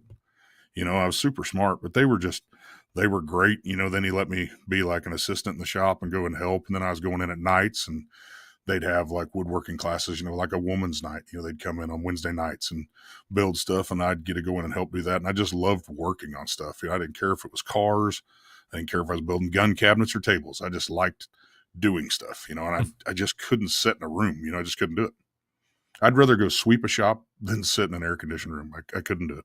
Do you think if you were in school today, because of, all the considerations and allotments they make for students, given your what appears to be high intellect, that you would have been a more successful student in 25 than you were in, 86 or 88? I don't think so. I can't. To this day, I can't sit still in my manager meetings. I have in my own restaurant. I just can't. I can't do nothing.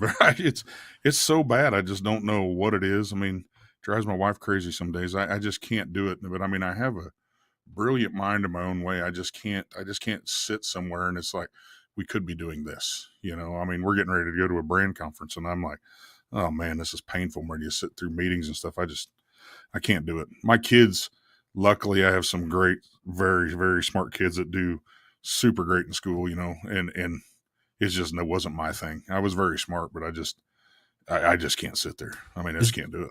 Is it important for you, knowing what you went through, that they are successful in school? Oh, or yeah. because you knew, but you found a way to not have to do school, at all, and then, still be successful at being a successful electrician. So for them, because you've seen, okay, a lot of people, probably went to school, did the college thing, successful, but you very successful in your own right, getting kicked out of high school. So you've seen success both sides of it. Yeah.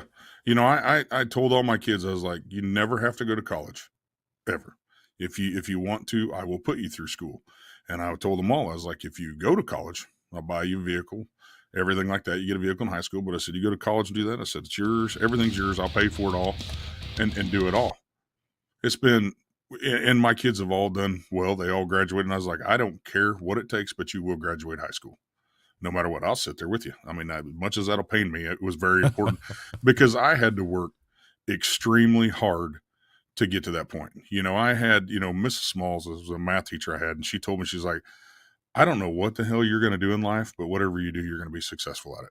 She's like, you're one of the smartest kids in here. You just won't do it. And I'm like, because I don't need to do this. I think if they could explain to me why you have to do this, why I have to do this, I'd figure it out. But I'm like, they make calculators for a reason. They make this for, tell me anybody that diagrams a sentence. Explain that to me and then I'll learn it. And I liked history, but I liked American history. I liked the stuff like that. Well, then they'd start talking about these wars across season. I was like, I don't give a shit. I didn't care. If it didn't involve America, I didn't care. I have no desire to leave the country. I love America, and they were like, well, you need to learn this. I was like, why? Why do I need to know it? If it involved America, I was in on it. And if it didn't, I didn't care, and I don't know. I never could. To this day, I don't care. I'll be watching the History Channel. It can be a million days of something and I'll watch it. But if they break off and go to Canada, I do not care. No interest in sports or anything like that? I like football. I can't watch a baseball game or a basketball game if my life depended on it. I just, I watched some of the Thunder in the final because it was local for us. Don't really have a team. I liked watching what was local. I love watching football. I don't love the Packers game. I just went to the Packers-Cowboys game that ended in a tie. That was not awesome. Professional sports shouldn't end in a tie. So then you probably hate soccer. I've never watched it in my life. Right. My nephew is very, very good in soccer, actually, but we would actually want to go watch him play, but he's a very talented soccer player. Dialing it back just a little bit on the farm, what was the food scene like for you back then? My grandpa, we made a lot of food. Some of it's influenced on my menu. I have a knuckle sandwich on there, which is, it's ham and bacon and pimento cheese on it. We'd make it out on the farm once in a while, and you never knew what you were going to get. My grandpa was like, you want a knuckle sandwich? He didn't know if he was getting ready to pop you in the arm or make you a sandwich. So, it's on my menu. And I still tell the people to this day, we almost put hockey pucks on there because my grandpa would burn anything on a grill. Everything was burnt. That's how I started cooking. He would burn them, and I'd always complain. I'm like, God, it's crunchy, it's dry. And he's like, well, you don't like it, cook it yourself. So I did.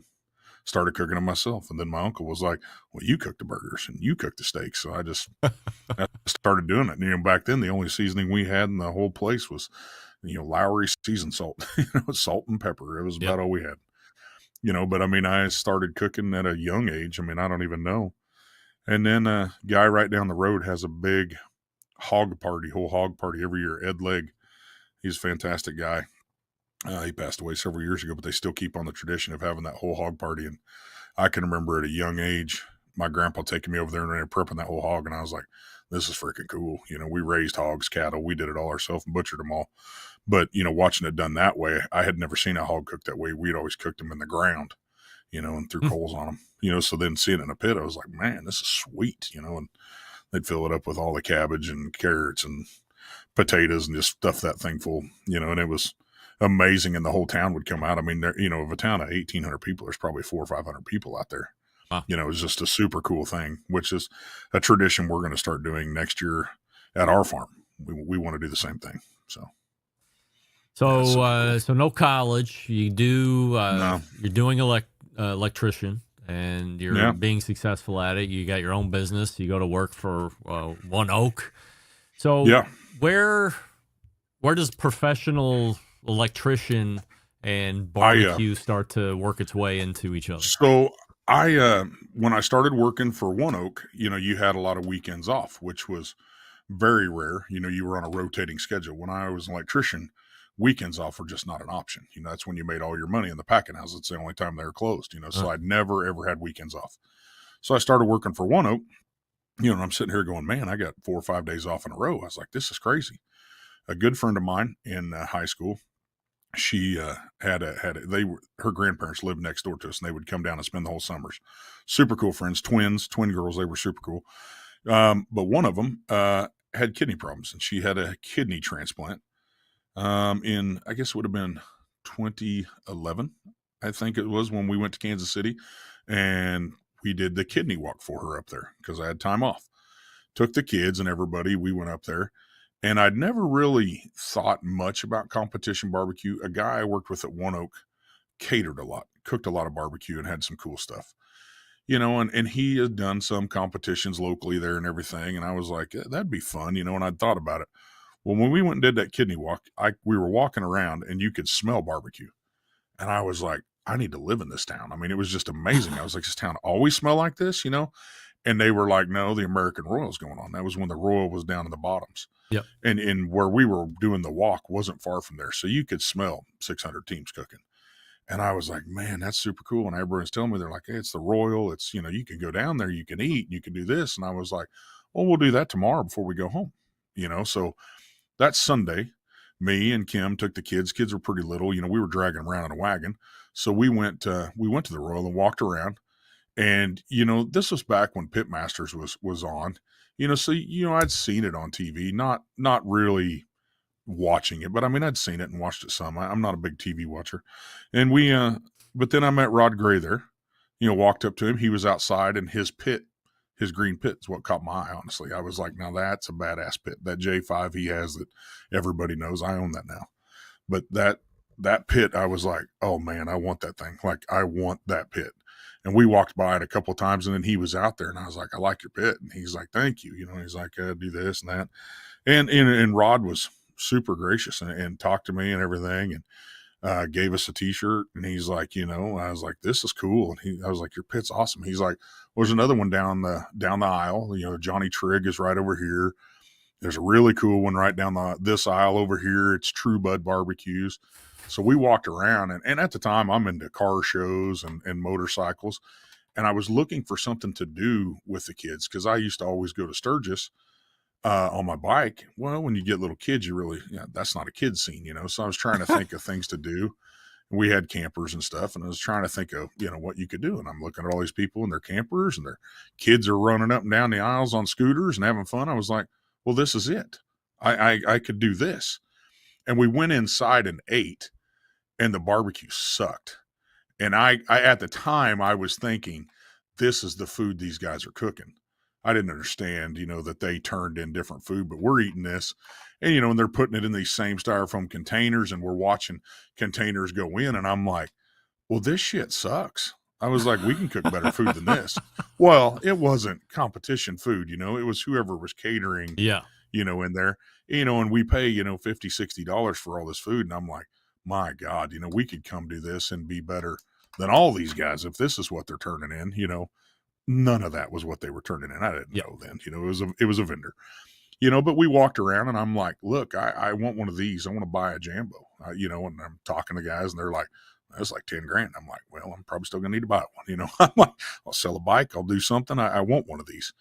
So we were leaving that thing finally. We walked around. We spent a good time of the day there. We were driving home.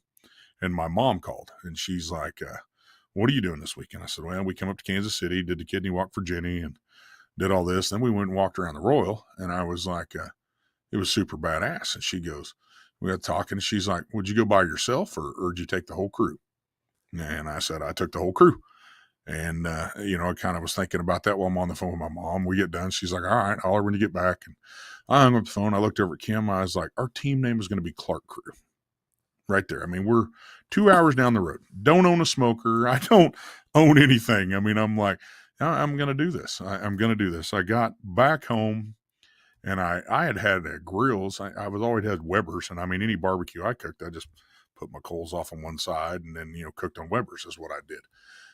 Still have the same Weber, and I was like, this is cool. So then I bought a smoker, bought one of them propane ones, propane assist, the cabinets, Yep. And I was like, that's all right. I was putting wood chunks in it. And then I welded up a basket to hold more wood chunks over this electric deal, so I could get more smoke, and was doing this.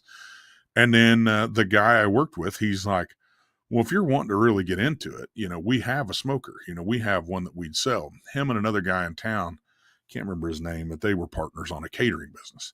Kyle did that on the side on his days off. And I was like, well, let me look at it. I went and looked at the thing, and they're like $3,500. It's one on a trailer. And I was like, all right. So I talked to Kim and she's like, all right. And I was like, I really want a Jambo. And she's like, what do those cost? I'm like, you can find used ones, $6,000-7,000 and more, and she's like, can't we just start, cheaper and see if you like it? And I was like, all right. And we kind of made the deal. If I win a contest, then I could get a Jambo. So I spent that whole winter working on that pit, building it to what I thought a Jambo was. I cut the firebox. We had a great shop out there at One Oak that we could use, with welders and everything. So we went through, and my uncle helped me some. We put a new firebox on it, insulated firebox, did all the things that I thought how a Jambo was, built the same. You'd seen enough pictures online, you were like, okay, this is how it works and this is what it does. And really, I built it pretty freaking close. I made one very crucial mistake on it that if I could have redone, it probably would have been a really badass pit. But I won my third contest, and then I immediately bought a Jambo. And I was looking for one. I put on the page, looking for a Jambo, want one. And Wade Reeder, who's a good friend of mine. I don't know if you know him. There's no place like smoke up in Missouri. Yeah. He's the guy he's ran the pit at almost every one of my classes ever since, and a great friend of mine. He's a great cook. He's a car salesman, so he's got me on this damn thing. He's like, well, I got to have, I think it was $6,500 for it. And he's like, but I got a lot of people looking, I can't say it'll be here next week. And at the time I was working nights. We had like a rotating schedule. And I'm like, man, I could get up there, I don't get off until I think it was Friday night. I think Friday at 7 a.m. or whatever. I guess it was Saturday at 7 a.m. in the morning. So I turned around and drove straight home. I went home, took a shower, and drove 7 hours or something straight after working all night long. I was so tired. Loaded my oldest daughter up, drove up, bought this Jambo. Then turned around and went to a Chiefs game, and then drove home. Wade's a car salesman. He probably didn't have anybody else looking at that thing, but he's, car salesman. He's like, oh, that son of a bitch probably won't be here. It's a lot of people looking at it. I've heard him do the same pitch on 50 trailers now, but it's, so I went and got it. Still have it to this day. Still have that pit. And the cool thing is I sold that first pit that I had. And I always kind of wanted it back. Once we got good, I missed it. The one you made. I didn't. The one we built. Yeah. It was one we converted, put the firebox and just changed a bunch of things. It was a super cool pit. I always kind of wanted it back. I think once you got good, at the time, I never even thought about it. I'm like, I'm getting a Jambo. Who cares? I couldn't afford 2 pits. There was no way I could, and I, once we got good, I was like, man, I'd like to have that pit back. And I actually found it and just bought it back actually about probably 2 months ago now. How much you pay for it? And I've got, I did some trading for it. I really probably only have a few grand in it. Yeah. Actually, the guy was wanting a lot, but I traded him a brand new Yoder pellet pit and some money or whatever for it. But I got it back and I took it to a shop here in town. And I'm like, look, I know what I did wrong. And I showed them the things. I was like, I want this changed. I want this changed. And they're a fabrication shop. And I was like, and I want it nice. I want it flawless. I want everything. The door always had a little bit of a bend on it. It didn't sit right. I was like, I want that taken off, re-rolled. I want new hinges. I want this. I want this counterweight, change this. I mean, I gave them a list of everything, and they're a great shop, and they build really nice pits anyway. Some like custom one-off pits that people do. The guy's super great. And I actually sponsor his son as one of the teams we sponsor. He didn't do a lot. He does some catering and stuff, but just great people. And he's like, man, absolutely. We're honored to do it. And I was like, no hurry. I haven't had this thing in 10 years. I don't care. It's like, take your time. I just want it perfect, So my goal with it, now that we got it back, is I want to use it when we go do a lot of these charity cooks. We cook for homeless and anything, Cancer Society, fundraisers. We do it all the time. And I'm like, I want to do all that stuff on my first pit. I was like, I think that'd just be super cool because it's big. It's a lot bigger and has like a big rib box on it. You can cook a lot of food on it. And then I want to get into the tradition of having a big barbecue out at our land every year and make sure we use that pit. I think it'll just be super cool. What about the other ones? Like you said, you had Rod Gray's green pit. What do you do with that? Oh yeah. Keep it. I cook, I do some stuff for the PBR, like Professional Bull Riding, when they're in town, because they got it in their logo. So it's been on TV a few times. We've done some things and like news things or whatever, publicity stuff. It's a super cool thing, but I just wanted it. I mean, it was the pit that I literally looked at and was like, holy shit, I want to get into this. And I always wanted it. And Rod always told me, he's like, if I ever sell it, you'll be the first guy I call. And I always told him, I was like, well, if you die, I'm going to buy it from Sherry for what you told her it cost you. And he's like, how do you know I didn't tell her what it really cost? But he actually called me one day and said, I'm going to sell it. And I was like, you for real? And we bought it on the agreement that if I ever did sell it, it would 100% go back to him. But I hope to never sell it. I love it. I actually want to get it repainted and, back to the same green and everything. It's got some rock chips in it, but it's just a super, super cool pit, So I have that, and I still have my original Jambo, and I've got my original J3, my first one that I bought also. So I've got one of everything. And then I have two of the ones still that go on the back of trailers. I still have two of those. Everything that I ever really won anything on, I still have. I remember Joe Davidson told me that, when he was originally making Oklahoma Joe's, it was a way different pit than, when they ended up selling it and started to go Chinese manufacturing. I have one of the original ones. So he's gone back and started buying all of his original ones back. So he's got a barn full of original Oklahoma Joe's. So if you're ever looking to offload that one, I'm sure he'd be happy to buy it. It was one of my first offsets.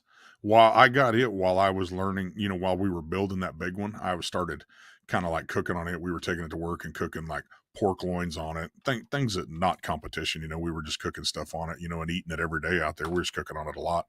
But I mean, it's not like the ones, you hear people now say the new ones are like junk. And I'm like, I'm telling you, when Joe was building them in them, I was, it ain't that way. I was like, this thing's the real deal. I mean, it'd take 4 guys to load that thing. It's the real deal. So you get into the competition barbecue scene. You said you won the 3rd contest.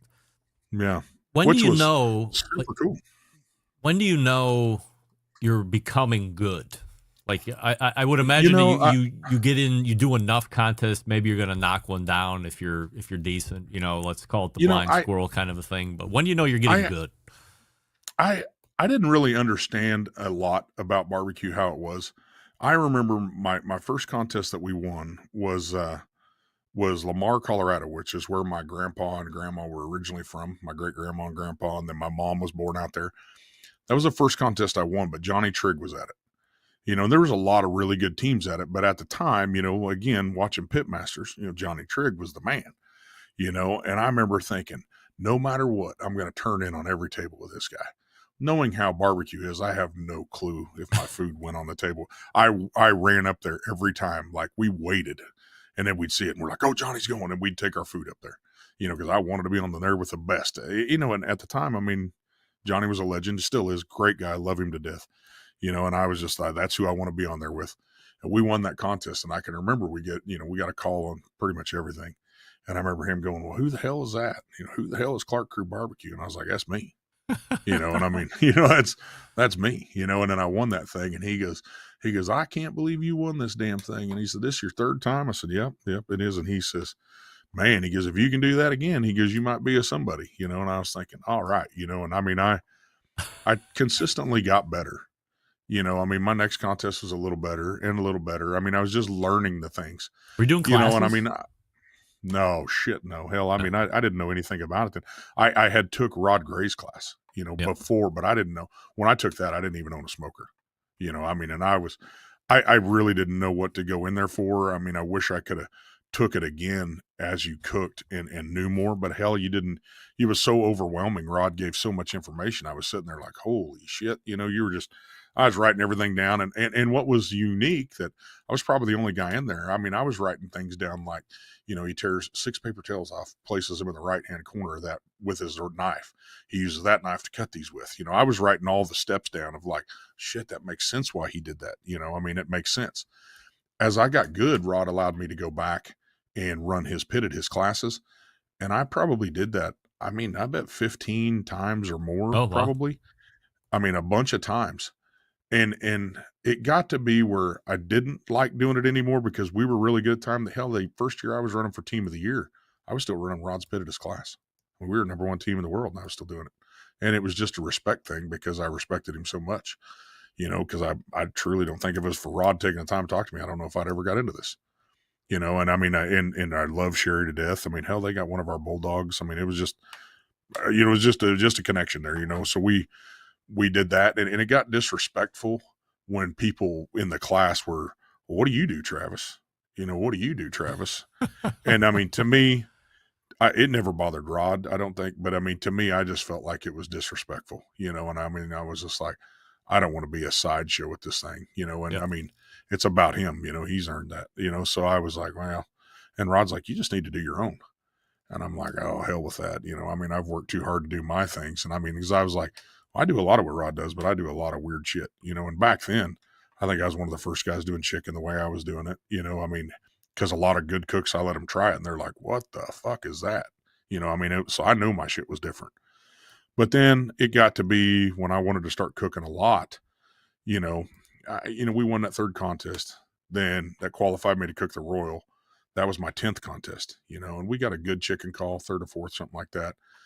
First place 180 brisket, and reserved that thing behind Darren Worth. It was the first year Darren won it, and I'm sitting here going for my 10th cook. And I was so fucking mad thinking, how the fuck did I lose by half a point? I'm pissed. And everyone's like, dude, you reserved the Royals. Like, who gives a fuck? I mean, you're fucking first loser. And I mean, that is no disrespect to anybody, but I've never in my life went and cooked and didn't expect to win. Ever. So where does where does this competitive streak come from? Like, I'm listening to your upbringing and like what you're into. Like, there didn't seem to be a competitive streak in you. I don't know. I mean, I was always competitive, but I mean, it'd be if you had the fastest car, the fastest dirt bike, the nicest dirt bike, and then the nicest Harley, and then the fastest Harley. And then when Harleys wouldn't fast no more, I bought a Boss Hoss with 600 horsepower with a big old 502 big block Chevy on it. I had to have the baddest of the bad in anything I did. So it's like if you're going to invest time into it, then it's going to be the best. Yeah, I go all in, and you either love that or hate that, and I mean, and when I did it in motorcycles, I'm not kidding you. It was on my anniversary at Sturgis. I bought a $75,000 motorcycle that had a 502 big block Chevy on it and 600 horsepower, fastest fucking thing you ever seen. But I was like, that the baddest son of a bitch up here? And the guy's like, oh yeah. I was like, I'll take it. I mean, I just, I just did dumb shit, and I liked power. I was the same way with cars, it's like, I didn't care what it looked like, but I was like, is it the fastest? Can you put a bigger motor in it? It was just always a little bit of competitiveness there, I guess, and with friends, we'd ride bikes. You wanted to be the fastest. I mean, I don't know. It just always did. But when I got into barbecue, I wanted a nice pit, and I was like, I want to look cool. It drove me crazy that my first trailer was all I could afford and it was shitty. Drove me crazy. I kept telling my ex-wife, I was like, if I work some more overtime, I get a nicer trailer. I can do this. I can do this. And it was just, she's like, who cares? And I was like, I do. Like, you cared for you. You didn't care that, somebody might be talking shit down the street. No. I wanted it. I was always that way. I just wanted nice stuff. I grew up and didn't have nice clothes, but I was the guy that always wanted my kids to have anything they ever needed. Not necessarily what they wanted, but what they needed. Because I didn't grow up, we grew up poor as a motherfucker. And I was like, whatever, I was always going to work. I mean, I worked, and my ex-wife understood it now, but I mean, it was always problems in our marriage that, I mean, I would work 120 hours a week, literally. I mean, overtime didn't matter. I'd go into the packing house on the weekend and we'd pull 48 hours straight. Wow. You'd go there and your energy drinks and everything working all night. And, you'd come out and then you'd sleep all day on Monday. You just sleep through the whole day. I did it for years and years and years, and it was just like, I got to get more. I want to buy a new 4-wheeler so we can go on vacation, to go do this. And I wanted to, I wanted my kids to have nice clothes, things that I didn't have. Not that they needed it. It was just, I always I just always wanted them to have better, which looking back, probably would have been better to spend more time with them. It's just, and as I got older and we got into the restaurants, it was a good thing because I was allowed to spend more time with them then, but back then I was just always super competitive, and getting back to like Rod's classes, when he was like, you need to do your own class. And I was like, fuck, I've spent so much time taking what I learned from you and making it do my own thing. I was like, I don't want to tell it, and Rod's like, I mean, it's just what you got to think about. Well, it just got so expensive to compete. There's not a ton of money to return on it. It takes a lot of money if you're going to do it hard. Yep. We went out that year in 13. I think we did 10 or 12 or whatever it was, and the next year I told Kim, I was like, well, I've saved an extra week of vacation that I can roll over. I already got a few weeks. I was like, I want to cook more, so we went out and cooked. I think 2014, maybe 15, 17 contests or something like that. But like our first 7 or 8 were mostly first and second place. I mean, we come out and we're kicking the shit out of people, and I was like, now we're on to something, and that's the year that True Bud, and those guys, them guys were going at it hard. Them and Donnie Bray, those were just the baddest fucking dudes on the planet, True Bud and Donnie Bray, you can't, great guys, good friends of mine. I see Donnie at Sturgis and shit now, but it's just good dudes. But they were badasses, in 2013 and 14, they were the baddest motherfuckers out there, and I was just like, but I was looking, I'm a numbers guy, and I'm doing it in my head and I'm looking, you look at my average score and I'm averaging more than these guys. You look at the calls per contest, I'm doing better than these guys. I finished like 7th in the country, but on like 14 or 15 cooks, and I had 7 grands. Yeah. I'm like, they're running 30, 40 cooks. Yeah. Probably. And I was like, I'm kicking the shit out of these guys. If you look at the numbers, I was like, numbers wise, I'm the best in the country, and I mean, I was stats guys. Now and I mean, I'm just looking at it going, if I could cook 30, I could win team of the year, and I mean, I went to that KCBS banquet and everyone there was a lot of guys. I remember talking to Q and some of those guys and they're like, what you did this year is fucking unbelievable. He was like, you've cooked a third of what these guys did and won half as much. He's like, it's unbelievable. And I was like, yeah, fucking sucks being 7th, I'm like that, that sucks, or 6th or 7th overall. And they're like, dude, that's like big time, and back then there was a lot of really good cooks and a lot of competitions and big money, that was kind of your prime of shit going on. And I was just like, yeah, but I was like, I want to win team of the year. I was at the KCBS banquet and Donnie Bray said, man, he goes, is that what you really want? He's like, you just got to cook more. And I was like, yeah, I said, I'm going to win that fucker next year. Like, and then we went, got invited to King of the Smoker. Sterling gave us invited us because he's like, your batting average. Yeah. He's like, and what you've done, the first contest that year we came out and cooked after winning or reserving the Royal was Qualls', you come down and DJ that thing. Yep. Hosted the Buffalo Run. We won that fucker and then turned around the second day and reserved it. And I mean, there's some heavy hitters at that thing. You had all the big nugs there. Yep. And I mean, I think it kind of opened everybody up to like, holy shit, who is this guy? Like it's not just luck. And I don't think I was ever the best cook, but I don't know anybody in barbecue that worked harder than me. I'd work a full-time job and I would trim meat till fucking midnight every night. I'd hit every store to sort meat. I would, make sauces the same night of the week. Nobody outworked me. And I learned that as a young man, as my grandpa taught me. He's like, the harder you work, the luckier you get. Yeah. You create your own luck by how hard you work. And I still believe that to this day, and I worked super hard. And I was like, there'll be better cooks than me, but I was like, nobody will outwork me. So do you and go I out? always thought that was it. Do you go out and cook 30 or 15 more contests the next year then? To get to 34? Yeah. In 15. So we were coming back from King of the Smoker and Kim's like, were you super happy with your year? You got invited to King of the Smoker. I was like, no. And she's like, really? And I was like, fuck no. I mean, we were driving home and I was like, we could be team of the year if we could cook more. I was like, I truly fucking think we could. Did she like doing it? She's like, well, not really. I mean, she liked going to King of the Smoker and the Jack and things like that. But I told her, I was like, I really want to go after team of the year. And she's like, well, what would that take? And I was like, I need to cook at least 30 times minimum. I was like 35, maybe. Yeah. I was like, and I just told her, I was like, Donnie and True Bud, I was like, those fuckers are hard to beat. And I was like, they're good teams and they're out there. And I said, these guys are going to go do it. And I mean, I was like, they got more money than we got. I was like, which means they got more time to go do it. I was like, I have to work to get overtime to afford to do this. I mean, a $200 brisket was a big thing. I mean, it was just a big deal. I was just like, I mean, to do this. And I was like, without hurting my family, I have to work more to do this. And I had it figured out. I went through work and I sat down with my boss and I'm like, all right, I want to cook these contests, and he's like, okay, what's that going to take? And I was like, to get to this one, it's this many hours. I would need to leave at 1:00 on Friday. I would need to leave. I need off on Friday for this one. I went through and we figured it out. And it's like, I have enough time. If I do that, I could cook 30 or whatever it was. I had a schedule figured out. Like I need to take off work at 1:00 this time and I need off this day on this one. Oh shit. If we do the Royal, we got to leave on a Wednesday. It's like, ooh, that's going to kill me. That's 3 days of vacation and trading days with guys I worked with to do it, to make it work. And I told Kim and I said it on your show. I was like, I'm fucking going to go after Team of the Year. I mean, and that is the dumbest fucking thing to ever just call. I mean, that's it's just dumb because you kind of put a target on your back. You're not just flying under the radar. And it rubbed fucking people the wrong way that had done it a long time. And I didn't give a fuck. I didn't care. I mean, I was confident in myself. I always have been.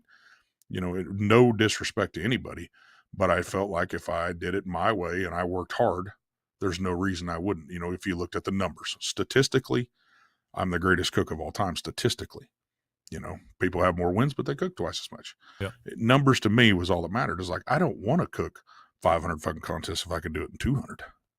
I just don't. Why? It just ain't no sense in doing it. And I wanted to do it my way. And statistically, I thought we were the best of all time to do it. If you look at the numbers, and I mean, there's some great cooks, but I wanted Team of the Year once. And we went out and we succeeded and did it. I don't even know how many we won that year, 12 of them or something like that, I don't know the numbers. It was a lot, but we had a hell of a year and did it. And I would really thought about doing it again in 16. I just didn't have the vacation. I didn't, to do it in 15, I saved vacation in 14 to roll over extra time. So I really couldn't do it in 16. We did some, but I couldn't cook the schedule I wanted to. I ended up having knee surgery. I tore my knee out New Year's Day, had knee surgery. Shit, I did several contests on that. That's the only reason I could cook that many, because I was off work because I was in a damn knee brace and I was still going out and cooking, in a knee brace, finding somebody at the contest to help run boxes. It was fucking miserable. Then my knee would be swelled up. I'd have to come back and have it drained. It was, they're like, what the hell would you do? And I was like, I don't know. It was just a rough weekend. I'm out trying to stand there and cook. God, I was in so much pain. But and I think we still wound up like 5th or something in the country that year. And I mean, I was just fucked up and I just couldn't do it. And it rubbed me wrong that I got so many people in there, people that come to my class and everything. And they were like, it's kind of a down year for you, huh?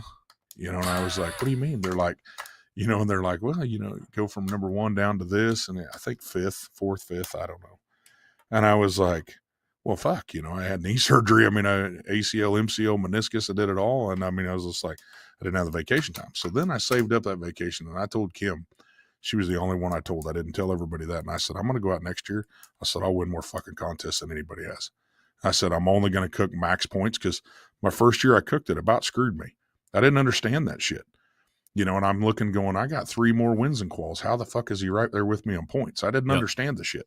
Yep. And then I talked to guys and they're like, dude, you've got to make sure you hit these and do this. And I'm like, gotcha. So the bad thing was in 2017, when I went to go do it again, I drove by contests with more money that didn't have as many teams that you're sitting there going, shit, I need that money. I mean, you felt like it was easier to win, and you're driving by one that's 3 hours from your house to go 20 hours, to one, but it had 50 teams. And I was like, I just need the fucking points. I'm not getting down to this end of the year shit, trying to find out where somebody's cooking to do it. And I'm like, I'm not going to do it. We maxed out the points that year in fucking July. Yeah, I remember that. We did it like in July, and we were going to let off. And I didn't lie to Kim, but wasn't super truthful. She's like, can you stop now? And I was like, oh no. I was like, Tim's only 5 points behind me, which was not a lie, but he was like 4 contests behind me because mine were max points. He was giving them up, and that he would have had to win several more. And in that year, the only thing that bothered me that whole year was I felt like Tim really got overlooked, because he didn't win it.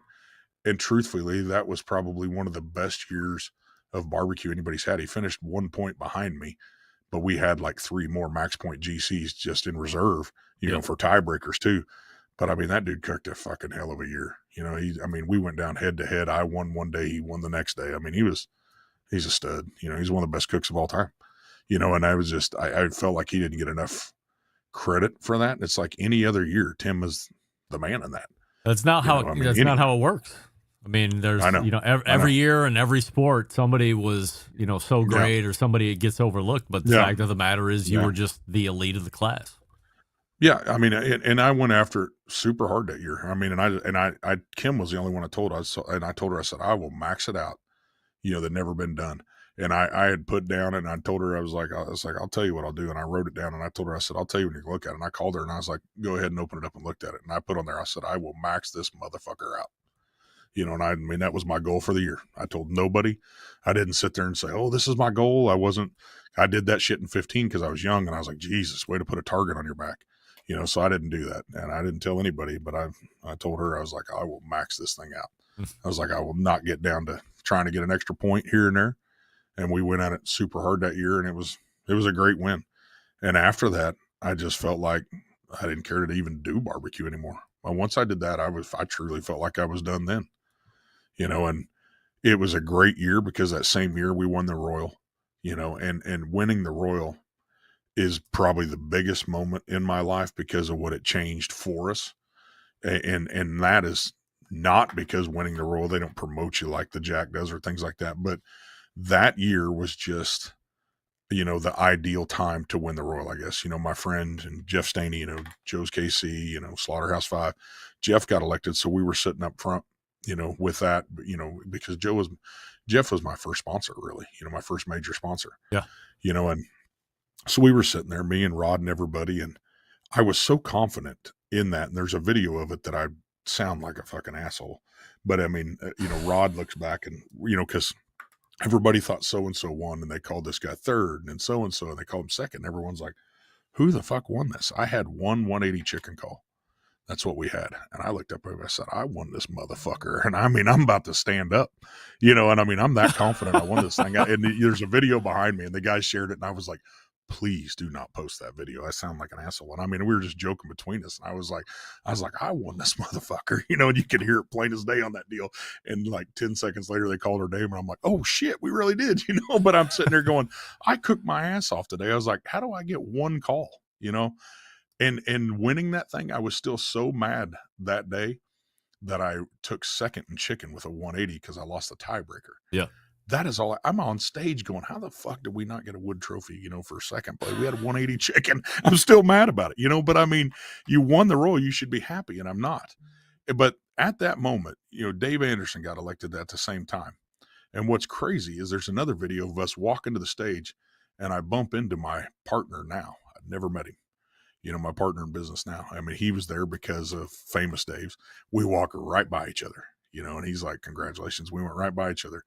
Well, later on, Dave come over, met me, and he was like, I want to come take your cooking class and do all this. So Dave come and took my cooking class, and he told the people at Famous Dave's, is like, this fucking kid is like the real deal. This is the most intense class I ever went to, anything, and I was just, then they called and they're like, would you sell your name? And I'm like, fuck yeah, I would, I mean, I could go out and compete, all the time. Hell yes. I was like, this would free up all my financial troubles. And then I ended up not doing that, and what I does took that some mean? advice from Jeff. Would you sell your name? Like they had wanted to do restaurants with our name and have like Clark Crew Barbecue. Their theory was like a good, better, best, like Famous Dave's is better, and they wanted to do like some quick Q stuff with a Famous Dave's Day and have good, and then Famous Dave's be better. And then, like Clark Crew be like a premier barbecue that they wanted to do. And Jeff told me, he's like, you don't want to do that. He said, that's, Jeff Staney told me this. He's like, you don't want to do that. He said, you've earned your world championships and everything. He's like, you should do a restaurant if that's what you want to do. So we talked to Dave and Anderson and everything. And at the time, I didn't know who these other people I was talking to. at the time, I was still under the impression that Dave Anderson owned Famous Dave's. I didn't understand he didn't own any of it. Yeah. I thought Dave Anderson was Famous Dave's. And to me, to this day, if you think of Famous Dave's, you think of Dave Anderson, right? I didn't understand that he didn't own the company anymore. He was just, he's the Colonel Sanders of it. He just, goes around and sees people and gets paid to be that guy. Yep. So I didn't know that. And he's like, this CEO, which his name was Jeff Corelli, he's like, he's a great guy. I believe in him. Talk to this guy. And we talked to him. He ended up flying down to Oklahoma City and brought Gio with him, who was the COO of the time. And they were like, let's look at doing this. And then we started looking at, okay, we'll make it look like a Famous Dave's and we'll do it this way. And then I was like, man, that's just not what I'm feeling. I want a different vibe, and we just kind of rolled, looked at buildings and went from small to big and this and all in. And we were going to spend $2 million and ended up spending $4 million, and it just snowballed. And it worked. We did it just worked. The restaurant worked from day one. It was just, for a guy that had never been in the restaurants, but again, nobody outworked me. I worked there all night long. I mean, I slept in my truck. I mean, I did everything, I'd go home to take a shower, change clothes, go back.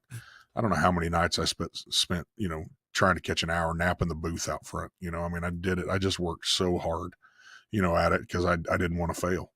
When we opened up right before COVID, then COVID happened and everything. And I thought, this is how I lose it all. I had saved so much money up from competing in classes I hadn't spent any of that. I'd saved it. And I'm like, this is what's going to make me go broke, some pandemic, and you hadn't been in business long enough to really qualify for anything. It was just a bad deal. And I was like, holy shit, I'm going to lose it all. But, we started doing to-go. I didn't do to-go when I first opened and figured it out. And if you look back at it now, the pandemic was a horrible thing. But if it wasn't for that pandemic, I don't know if Clark Crew Barbecue would ever made it. Wow. The way we were doing it was so inefficient. You just can't survive cooking all night and just doing everything the way I was, and trying to do it all myself. And when we wheeled that back and we had to, kind of just refocus, it's like, all right. So then I was just running the smokehouse. My general manager of Tulsa, he's been with me from day one too, Jeremy. At the time, he was my assistant general manager. Well, at the time, he was a front of the house manager, but that's what made him the assistant general manager was COVID. I was just like, this guy is a beast. Jeremy ran the whole line. He was up there cutting all the meat. I was in the smokehouse cooking everything. We had a couple to-go people putting it out. And we're cranking out, $70,000, $80,000 worth of food and to-go, in a week, and people are like, this is unbelievable what you're doing. We got people just lined up. We can't get enough people to take at the cars, but it just showed us how to do it. It allowed us to slow down and get better people, because when I started, it was hard to hire good help. If you're looking at a business and you'd never heard of me, in a town, I never owned a restaurant, and you'd had to look up Clark Crew Barbecue. He's a competition guy, and I offered you a job. Are you going to quit your job at Christmas time to go work for a new thing and hope it works? Probably not. Yeah. I had two general managers apply, hired them both. One was a general manager and the other one was an assistant general manager, so I hired them both. And neither one of them worked out. They weren't good, but I didn't have, a lot of people to pick from. And then when COVID happened, I had stacks. People had seen how busy we were. We were the busiest thing in town, in all of Oklahoma City by far. And everyone was like, this is crazy. We had people lining up to pick up to-goes at 9 a.m. It was just crazy. And then, the first day we opened that thing, Greg, I was in the smokehouse going, and all these people are lining up at like 7 and 8 o'clock in the morning. And I thought, these fucking people, we don't do breakfast. I'm outside. I go, hey, we don't open till 11. They're like, we know. And I'm like, I walked back in the smokehouse and I told the guys, like, we are fucked. Like, big time. Like, we don't get enough food. And the line went around both sides of the restaurant. Wow. Because most barbecue restaurants, if you look at them, they're most counter serve. You walk up, you got to get in line to get there. Yep. That wasn't how I built this restaurant. I hated that about barbecue. I was like, I want to go in and sit down like a regular restaurant and order food. And everyone's like, well, that's not really what you do. And I was like, well, Famous Dave's does it. They have it. Why the hell couldn't I? I was just want to do an elevated menu. I want to, some nicer stuff. I want to do appetizers. I want to do my grandma's deviled eggs. I want to do this. I wanted to do all these things. And people are like, well, nobody does that. And I was like, well, why? Why don't they? You know, I mean, Darren had a big restaurant that I'd ate at a bunch of times, but you walk up and order, go sit down, you know, and I was just like, I don't want that. I want to sell people beer. I want them to come sit down, hang out. And everyone's like, well, you know, do those booths. And I was like, I want the most comfy booths you can find. I want this to be a date night place. Huh. You know, I built the smokehouse out front, put glass in it where you could see it, but it's a separate building that's attached through a fire door. And I was like, I don't want my restaurant smoky. I mean, I want you to see it outside. I want you to smell it outside, but I don't want the inside of my restaurant smoky. And everyone's like, well, that's barbecue. I was like, nobody dressed up in nice clothes wants to come eat at a place like that. It's like nobody. You know, it's just not going to happen. This isn't Texas. You know, I was like, it's not what I want. I mean, I painted my walls white. I mean, light gray and white, used light colors, very bright restaurant, which is not like a barbecue. And I've always been into collecting signs and oil cans and stuff. And I was originally going to do like decor like that. And I was like, you know what? You know, only thing we have going for us is our trophies, right? I mean, we won trophies and done this stuff. I was like, let's build some trophy cases. So we built trophy cases in there and put trophies in there. And I kind of got that from like Darren. I was like, he's got to buy glass where nobody can break them and do this. I was like, let's do that. So we changed the design and did that. And it just kept evolving and evolving where it's a really cool place. But, you know, it's very unique. I mean, there's not a lot of places like that. I mean, it's a very nice restaurant, but I mean, you know, it's a date night place, and now it's just unbelievably busy. To think of selling over $10 million in barbecue out of one thing is mind blowing. Wow. You know, when we designed it, my goal was $4 million. You know, I was, and I literally was like, well, what's the busiest Famous Dave's do? And they would say this, and I was like, well, we'll do that. I mean, I'll do every bit of that. I never dreamed you would do more than double that. Ever. Never dreamed that. You know, but when COVID happened, I got a good team, because then you had all kinds of people applying. I mean, I had hundreds of general managers because places were closing. Yeah. Unfortunately, you know, and a lot of places I really liked closed. And one of them was a restaurant that halfway between Dodge City, Kansas and Oklahoma City, like almost exactly in the middle, Woodward, Kansas. There's a restaurant there that I lived called Big Dan's Steakhouse. And it had a big parking lot. When you're pulling a competition trailer, you're trying to, you know, you're looking at Google Maps. Can we get a trailer in there? Can we park there? You know, and this place was great. It had like a freaking 20-foot long salad bar that I just loved. I'm a sucker for a salad bar. And that restaurant is the reason I put a salad bar in mine. We had to take it out during COVID, but that reason I put it in because of that place. I was like, I want a salad bar like that guy's got. Great food and all this on it. And I seen this application come across, and I was looking at it and I was reading it, and I didn't know how to go through these. I never hired people like this. I hired people in the oil field, but they told you who to hire.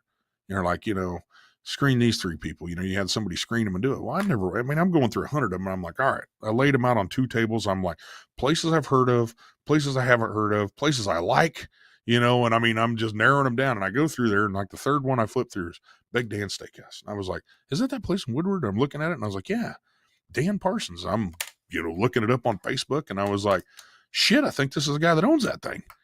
You know, so I go through it when he had to close it down and everything. Oh, no. I called this guy. He come in, interviewed him. I hired him on the spot. And I was like, look, I'll tell you right now, I don't know a fucking thing about running a restaurant. I was like, I can cook good barbecue. I need somebody to run this shit up here because it's driving me crazy. And the dude worked for me for 5 years and had an opportunity to move back home, take care of his dad, and had a good job barbecuing back here. Left us a few months ago. Now he wants to come back, you know, but he was very instrumental in my business. I mean, Clark Crew wouldn't be what it was without him. I didn't know anything about running it. And the way Famous Dave's ran theirs just didn't work how I ran mine.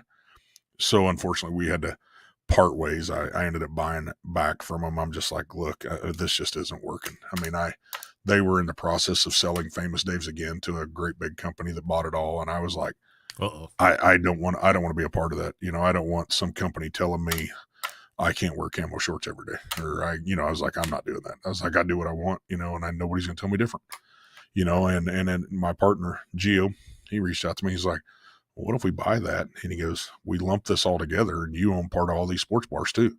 He's like, you're not just tied to one restaurant. He goes, think about having 30 some restaurants. And I was like, well, I don't have time to do 30 restaurants. He's like, we'll do that. We'll provide for you whatever you need. You need us to do the books. You need us to help with purchasing. You need us to do HR, payroll. That's the things we'll do. And I was like, well, that's all the shit that I hate. You know, I was like, I just want to focus on trying to run the restaurant. Yeah. And he's like, dude, we just want you to do your thing and we'll do whatever we can to make it, you know, you just tell us. And I was like, All right. So we head on around, me and my wife, Jamie, we flew out there and looked at them. We went and ate at a few of them, and I was like, these are cool. And I didn't tell Gio I was out there early because I wanted to get I don't want him calling these places saying Travis is going to be in. We landed and rented a car, and we're like, all right, let's go find this one. So we went to one and then went to another one and went to another one. And I'm like, this shit's good. I was like, I like it. I like what they got here. I like this store better than this one. And then met with Gio. And I just wanted to do my own due diligence. And I was like, look, I think I want to do this. And we figured it out. And it was easy to do because he's actually who wrote my deal with Famous Dave's. And I'll always be very, very thankful for Famous Dave's. I mean, I never want it to be a bad thing. If it wasn't for them, I would never have a restaurant. And it's kind of like KCBS. I think they are fucking up major anymore. But if it wasn't for KCBS, I wouldn't be where I am. Sure. And I will burn to the stake agreeing to that. I mean, it's just, I think that if it wasn't for them, I wouldn't be where I am. I'd still be an electrician. So I mean, KCBS gave me a platform to do something special, and hard work got me to a point to where we were acknowledged and had the ability to do something else. And that hard work made it, where you could do something else. And again, we went from one restaurant to now we have 37 restaurants. Wow. We were able to open up another Clark Crew. We just opened up another Green Turtle Sports Bar in Tampa, Florida this weekend. And we're working on one in Norman, Oklahoma. I want to start bringing them to the Midwest. I was like, they're so fucking good. I love what they do. I mean, they have a good team and great deal, great history. They started in 76, so we're coming up on 50 years they've been around. Fuck, I'm not even that old. I wasn't born till 80. It's just a great brand, so it's just something I want to be a part of. And we've grown them and done really well. And Gio's got, he just does so fucking good at the things I hate. He can look at, the deals on buildings and structures. Fuck, I'd sign something that would be horrible. And he's like, no, fuck those people. This is what you do. He's just a beast at that. He came up in the hedge funds and do all that stuff. And it really works great. He allows me to do my thing. And he's like, you need to focus on doing what makes you special in your place. Let me do this shit. And it's just been a simple, so simple, but it just works, and I mean, I love these sports bars. I can't wait to start bringing them out here. Cause when out here in the Midwest, when somebody says a sports bar out here in Oklahoma, instantly Buffalo Wild Wings. Yeah. I mean, that's what everybody thinks. And these are just so much better. I mean, they're just a nicer, it's this one we're putting in, Greg, has 62 TVs, big TVs, ticker tape running around the restaurant in there for scores. It's just, they're just awesome, and I like the food. I like the menu. We're going to make some changes for out here, where, the seafood, a little less of it out here, and a steak sandwich and just, some changes to tailor it to where we are. I'm going to put a smoker in this one. I was like, look, I mean, we do our things. We started doing Clark Crew wings in them, and it's very popular, but it's just using our rub on them, and I was like, look, out here, I want to do smoked wings, so we're putting a smoker in to kind of start tying that. We're probably going to have some smoked pork. I don't plan to do brisket or ribs or nothing like that. I want to keep it simple where they can perform it very well all the time. But I want to put our own spin on it out here, and I'm excited to do it. And it's just amazing what it's done, And I mean, I can be so mad at KCBS for what they've allowed it to become. But, at the end of the day, I wouldn't be doing any of this if it wasn't for that. I mean, I wouldn't be, fuck, I wouldn't have never done an interview with you ever if it wasn't for them, And I mean, it's amazing if you look back at what it is. It's just sad to see what it's become, But it's just, I can't let that hold me back. We have made the decision. I was like, I don't care, and it got down to now it's like I don't have time to go cook a contest like that. If I do, it takes away from what I want to be my legacy. I like that competition was a great part of it. I wish I could say I miss it, but I don't have time to miss it. I'm so damn busy, and you're still doing barbecue all the time. And when we go on a trip to Texas, we're still eating barbecue every time, doing market research on who does what. And I'm always doing it, and I've stayed busy with it. So I think that's allowed me to not miss it, and just focusing on that. And then it's just become my life. And it's like, look, competition at the end of the day, my kids got tired of it because we pushed them so hard on it. My grandkids, that's not something they're going to be into. It's like, but I want to build a legacy, you know, a brand, you know, that we can be proud of forever. You know, I was like, if I die tomorrow, this restaurant keeps going. You know, if I was just competing and I died, the team's over. Yeah. You know, I did a ton of it myself, you know, and that's more important to me, to build a legacy. You know, I would have never got back into it when I quit in 2018 if it wasn't for me meeting my new wife, Jamie, you know, and she was like, I think it would be fun to go do one and do this. And I was like, fuck, it's a lot of work, you know. I mean, and I still had my trailer and everything, and I still have it to this day. My first porch trailer I still have, and my pit that I won my second team of the year on and everything, still on it. I still have it all. I probably won't ever sell it. But I, you know, so I was like, we can do it. We'll go do a couple. And that first fucking time we went and cooked was a KCBS World Invitational, because we were still qualified.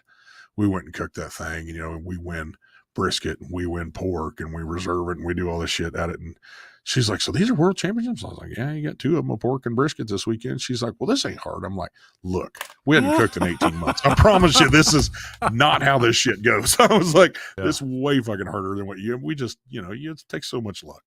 But I mean, our food was still good. And that kind of lit a fire in me. And I was like, all right, this is fun. But I was like, if we're going to cook, I'm not chasing points. I was like, I want this. If we're going to do it, I want to go cook where we want to cook.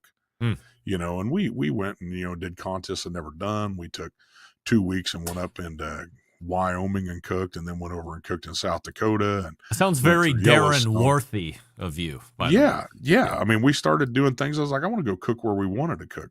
So we went to just different places we hadn't, and did some.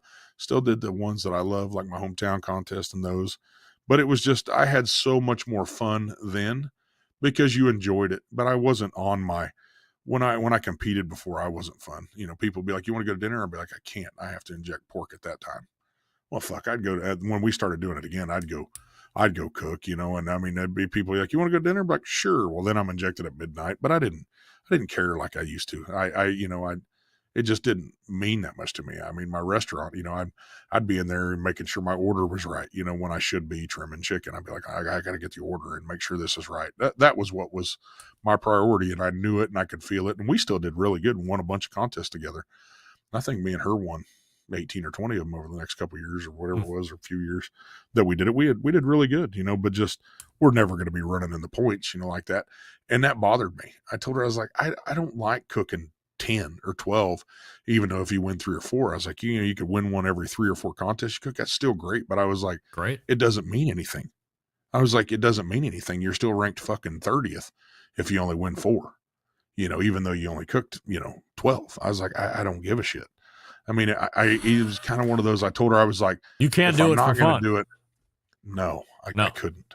Right. I was just like, look, if we're going to do it, I want to fucking do it hard. Yeah. I told her, I was like, we're either going to do fucking 50 or we're going to do none. And she's like, I am not doing 50. And I said, then we're not doing none. Yeah. I mean, we're not going to do any. I mean, I'm just not going to do it. And it just, I didn't have it in me. You know, I mean, I could watch these guys winning, and you'd see people post boxes and you're like, Jesus, that shit's winning. You know, it was painful for me to watch. And, you know, and then you try their food and you're like, oh my God.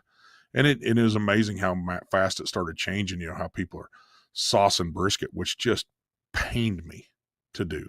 We came out when we started cooking, and I told her, I was like, look, these guys are saucing. And I was like, she tried my brisket the first time, and she's like, oh my God, that's unbelievable. And I was like, sad thing is, I was like, if you want to win, we'd have to sauce this fucking thing. And she's like, are you serious? And I'm like, I'm telling you, you'd have to sauce it. So, I mean, I sauced it, and she's like, I don't like it. I was like, I don't either. But I was like, it'll win. It ain't for you. This will score. And then we turned it in, and that fucker won at the KCBS Invitational, first place brisket. And she was like, that thing was so much better before. And I was like, nobody cares about that anymore. Yeah. I was like, it's, you don't cook competitions for you, honey. No. And that's why I try to tell her, I was like, you know, most of the food I cook isn't what I want. And you have to explain that to people in restaurants every day. They're all sitting there saying that. They're like, oh, is this your comp food? I'm like, fuck, no. I was like, my comp food to be injected, and before I brought it to your table, I'd dump MSG on that sumbitch. You know, it's not what you want to eat, I promise you. Yeah. Wow. But, you know. Do you have an exit strategy out of the restaurant business at this point, or no? You know, the one thing I've learned in restaurants, you can be super successful in them, and the way we're set up, you put your money right back in. You know, you pay yourself enough to do it, and you put back in. I told her, I was like, if you ever want to retire, you know, just truly have fuck you money to retire. Just you got to sell them. Yeah. And I don't think I could ever do that. We named it Clark Crew. It's so passionate for that. You don't like, get rid of shit, Travis. This is what I've come to learn about you. You keep your first pit. You keep Rod's pit. You got your porch trailer pit. It's zero contest or 50 contest. You're not selling the restaurant. I've got trucks and trailers. I've got so many pickups and cars. I'm a hoarder. I am. I still got my first pits. I got my first trailers. I got them all. My Dodge pickup, I remember when I bought that brand new 4 Team of the Year to make a run. I bought it in 2015. At the end of 2014, I bought a brand new Dodge pickup. First trip it took was to the King of the Smoker, but I was gearing up to go cook a lot. I was like, I bought a porch trailer and a brand new truck to do it. I was like, I'm going after it. I still have them both. I bought new ones since, but I still have the old ones.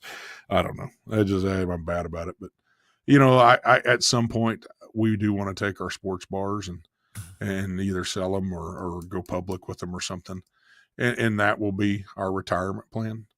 I don't think we could ever get rid of Clark Crew. I'll probably be 70 years old walking through that damn thing. I mean, I love it. I have a great team that can run it. I could go on vacation now. I go to Sturgis now for a week and, I can just text, how's it going? It's going great. I have a good team that at the point now, my smokehouse guys they can do better than I can. I mean, they're great. They're just good guys. They know it all. I mean, and you get fortunate enough, you have a good team that we can do it. But when there's a problem, I'm still the one that, to figure it out, to do it. And I'm coming up with new things and doing that. And, I'm a great manager of walking in and be like, there's a scratch on that wall, call the painter, get him in here tomorrow. I mean, it's just my eye for detail that you had in boxes to make them look good rolls over into my restaurant. That thing looks as good today as it did 6 years ago when I built it, and that thing runs in thousands and thousands of people a week. But I got a painter that'll come in once a month and touch stuff up, and I mean, it's like, hey, the vents are getting dirty. Make sure they pull them down tonight and clean those. I'm just the eye for detail just to keep the place like it is. And I'm trying the food in there and I'm like, hey, I don't think we got enough 5XL in the corn. I don't think this is enough. And, and I got a great kitchen manager. It's like, I'm on it, and he's checking it. And I mean, I find stuff every day, every day you're in there, and I think that's what a lot of restaurants lose is that passion of trying to be good. And I mean, that's always been our goal. I couldn't do this and not try to be the best at it. I wouldn't do it. If somebody came and told me and was like, you have to shut this down or cheapen your food up, I would shut it down. I would 100%. Travis Clark is sharing everything about Travis Clark here. Look, Trav, I mean, we've known each other a long time. You've given great interviews to the show, which I certainly appreciate. And to stay connected after this long, some of my longest relationships outside of my wife have been in the competition barbecue world, and few have been, at all, never meeting in person. It's always, doing this virtually. So many good people. There's so many good people in barbecue. A lot of them I still talk to this day. There's a lot of good people, Blaine and Brad, I talk to them once in a while. When Blaine had a water leak in his restaurant, I text him that fucking day I heard about it. I was like, look, if you need my catering trailer, I was like, we have a vending trailer. I said, I'll drag that fucker up there. I mean, that's just, you meet people that you would do that for, and I wouldn't do that for people in my family. There's a bunch of people I wouldn't do that for. Yep. Appreciate you coming on and, sharing everything. Welcome Absolutely. into the Guest Hall of Fame. You'll get your spoils I here as appreciate soon as that. I get them made, and continue. I probably will retire. I probably hang it up now. That's probably what else is is it, there? right? I mean, this is the crowning achievement in life. I'll probably call my partner after this and be like, I'm done. I've done it all. I'm now in this. It's over. Right. Well, you deserve the retirement if you do it. Otherwise, continued success in all the endeavors, and we'll talk again soon. Yeah. Thank you, man. All right. Take care, Travis. See. There he is. 2025 Barbecue Central Show's guest Hall of Famer, Travis Clark, Clark Crew Barbecue, and Green Turtle Sports Bars. Sounds like some are going out to Oklahoma. He mentioned there was one in Tampa. I might be going to Tampa here pretty soon, actually, so I'll have to get the particulars on that and check it out. What a wide-ranging interview. That's why we love the... Let's try this. That's why we love the origin stories. Hour and 14 minutes of Travis Clark breaking it down. Next week, I'll get to that here in a second. All the way back in the first hour, amidst some technical issues. Amanda Micallef talking about the green cigar, MicallefCigars.com, Micallef, MicallefCigars.com. And then right from the rip, top of the second hour, Travis Clark bringing us all the way to 15 past the new hour. Clark Crew Barbecue 2025 Barbecue Central Show's guest Hall of Famer. Next week, back-to-back Hall of Fame interviews. 9 o'clock hour, Andy Husbands. 10 o'clock hour, Emily Detweiler, if you can believe it. Week after that, which will be the third Tuesday of the month, we will do a first hour Wes Wright origin story, and then we just need to line up Melissa Cookston. Could be the quickest we ever do the 5 origin stories for a Barbecue Hall of Fame class, I can tell you that. So, how do I always leave you? September 11th, 2001. I will never forget. And until next Tuesday, which will be all Hall of Fame all the time, this is your program host and proud U.S. American, Greg Rempe, saying, Shalom!